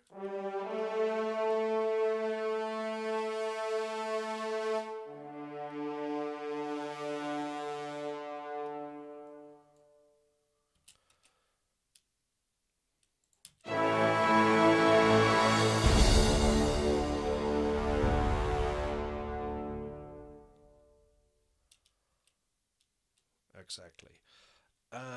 Maybe even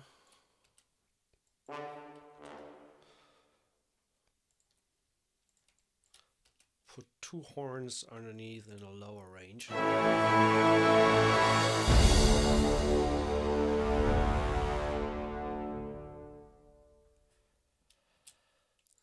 now we can extend the strings to the very end here. Same for the low double basses.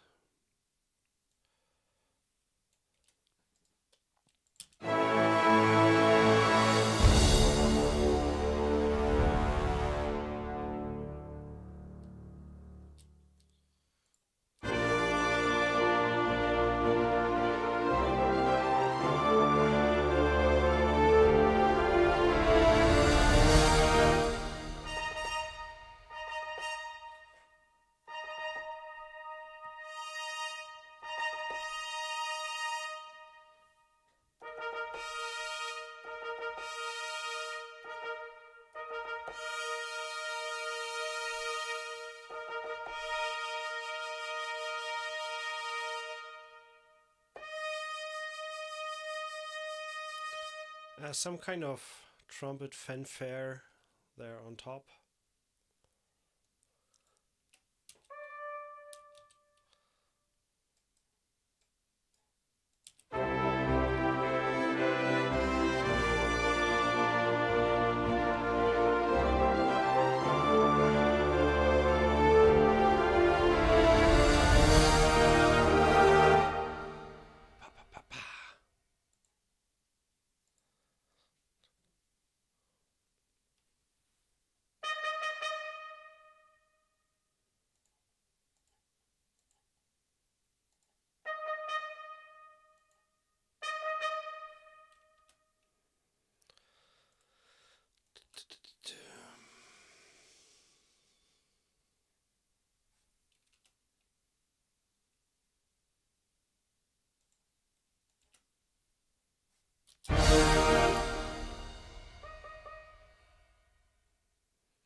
So this is fanfare.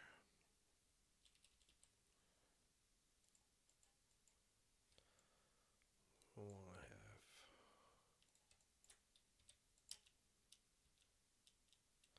I have. Maybe this guy has no fanfare sound. So we want to make sure these are ultra short. So turn all the way down. And then I'm not really sure whether to use the soaring long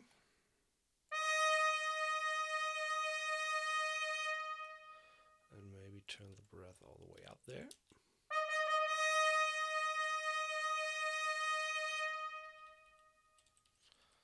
Or rather use the short.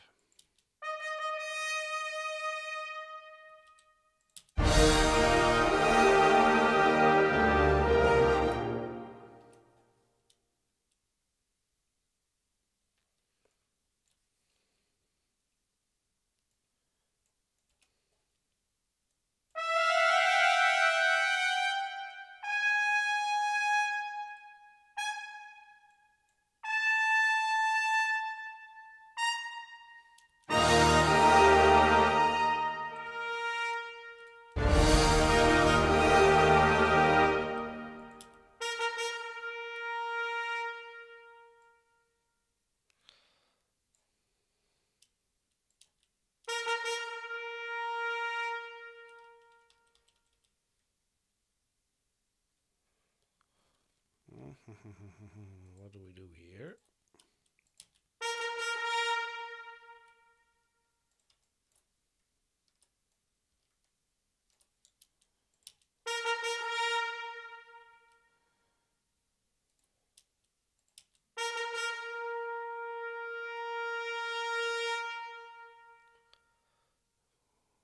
Wonder why? Oh, that's modulation. Okay, got it.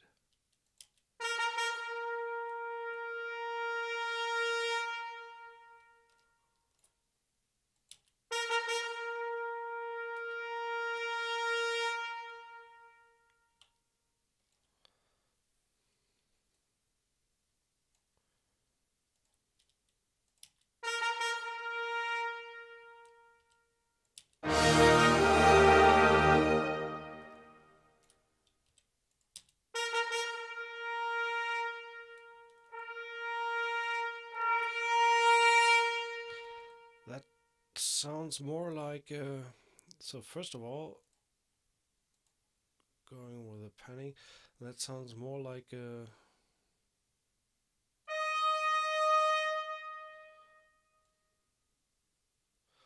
crescendo than anything else.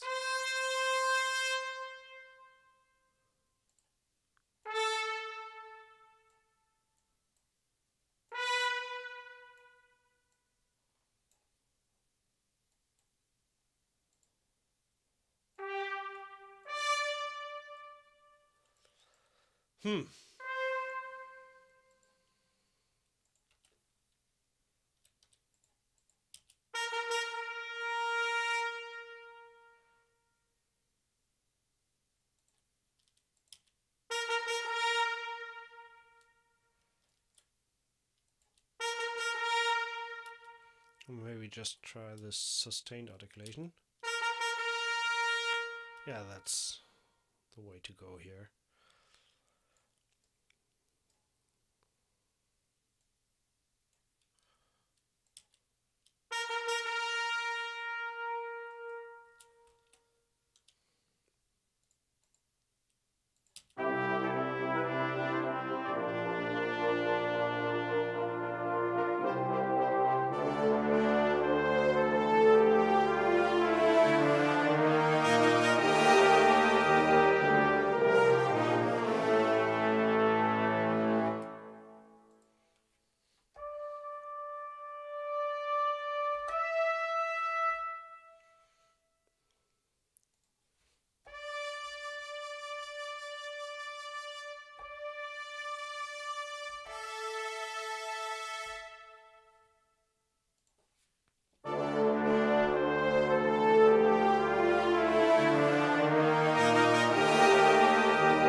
So, then what we have here. I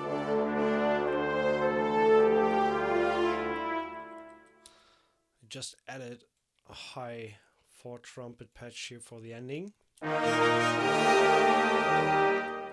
see how it all sounds together now.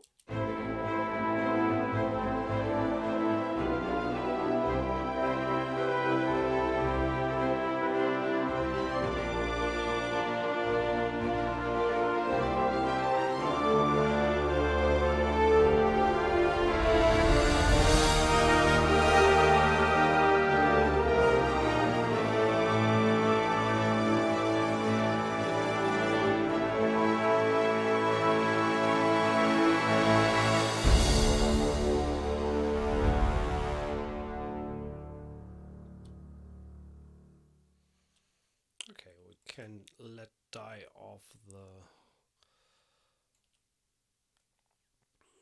Damn it. That way.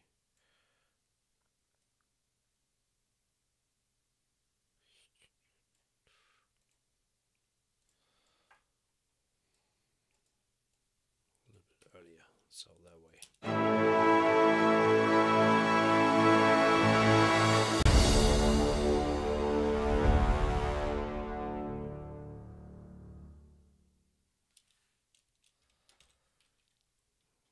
So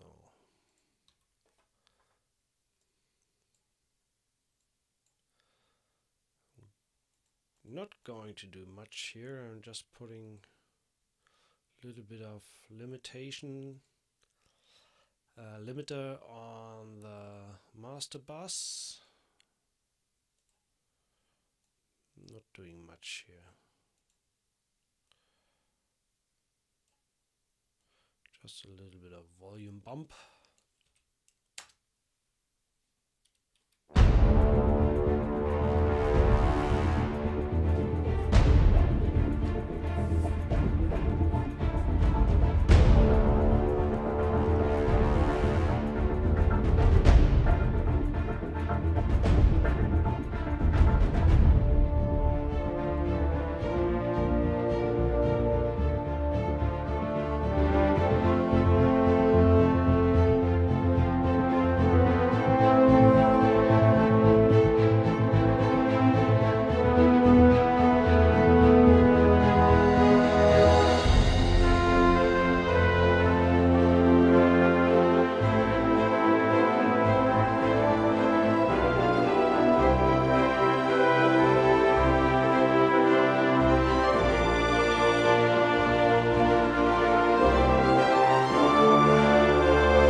Thing that I might add here is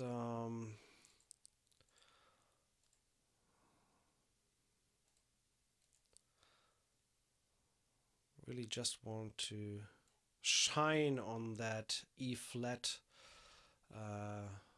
major there. So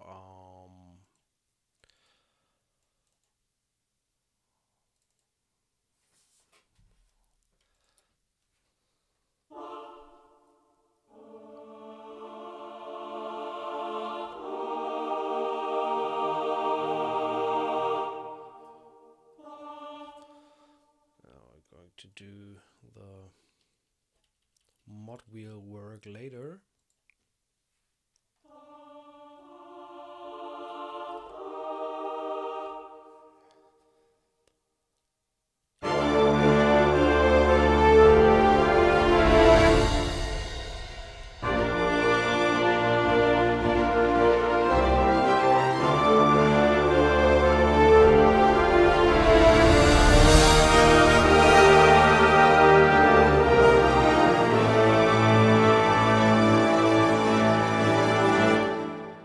Should be enough already, and let's record the mod wheel, and we're going to send this guy to the orchestral hall. a pretty good amount of reverb.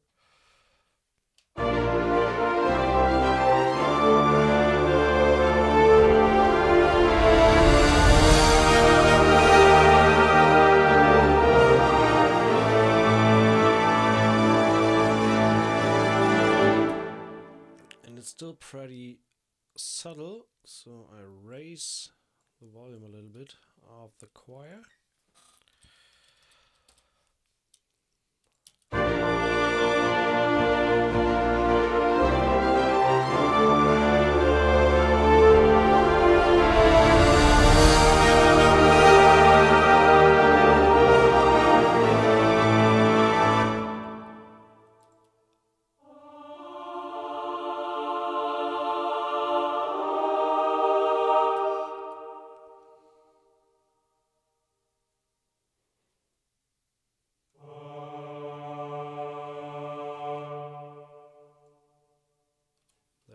Choir.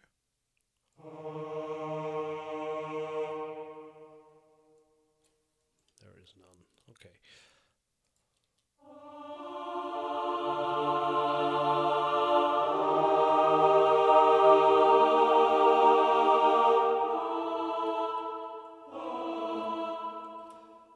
Yeah. So, together with the strings, let's check this out.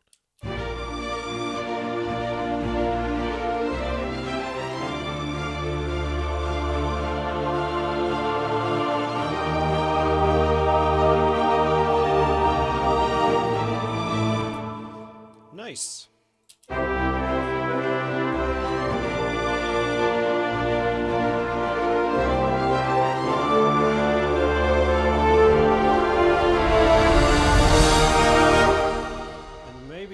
Can do is duplicate that with the choir O's from the second. Let's say this comes in channel 1 as well, and see how these sound together.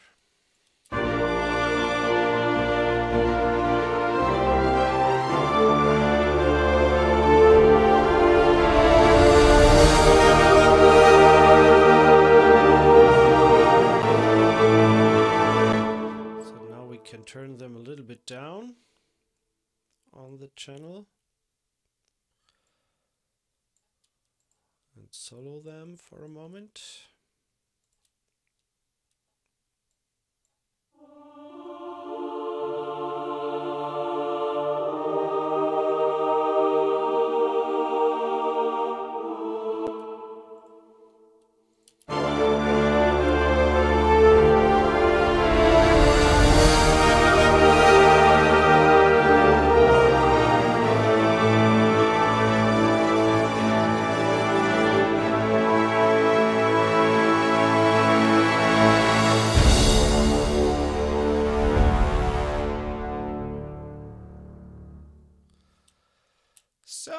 So far so good. That should wrap it up with a short look at Century Brass. I personally think that it sounds really great, and you have a lot of options to tweak the sound to your needs with the close and with the close and hall mics, and yeah, overall it's a fantastic sounding brass library, I have to admit. Some things, as I've mentioned in my first video, I think are a little bit inconsistent, like some articulations that are not available for all the brass instruments. I guess there is a reason behind it. They surely have their thought process behind it, why you have some articulation just for certain instruments, but overall it's really easily playable and you get a great sound of it. For the future, I would wish to have the option to control the release of the soaring articulations, for example, or the Mikado, because they just play till the note is over, even when you lift the key, like for example here in the soaring shorts. So even when I just shortly pressed the key, as you can see here, it still keeps ringing. You can control the speed a little bit, like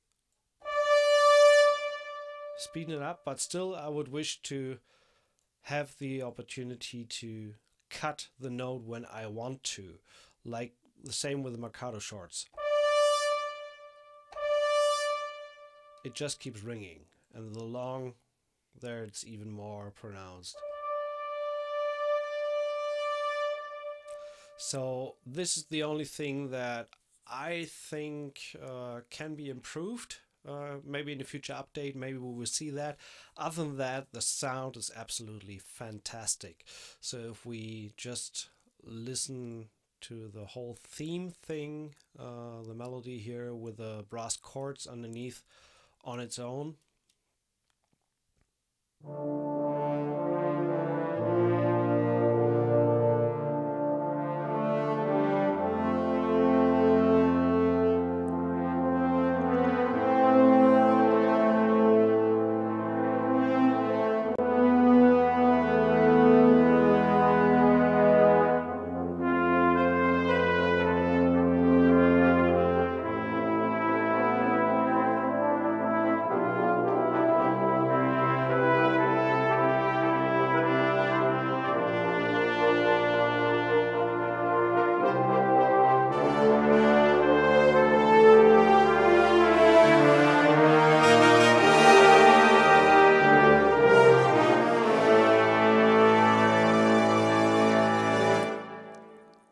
Sounds really, really amazing in my opinion.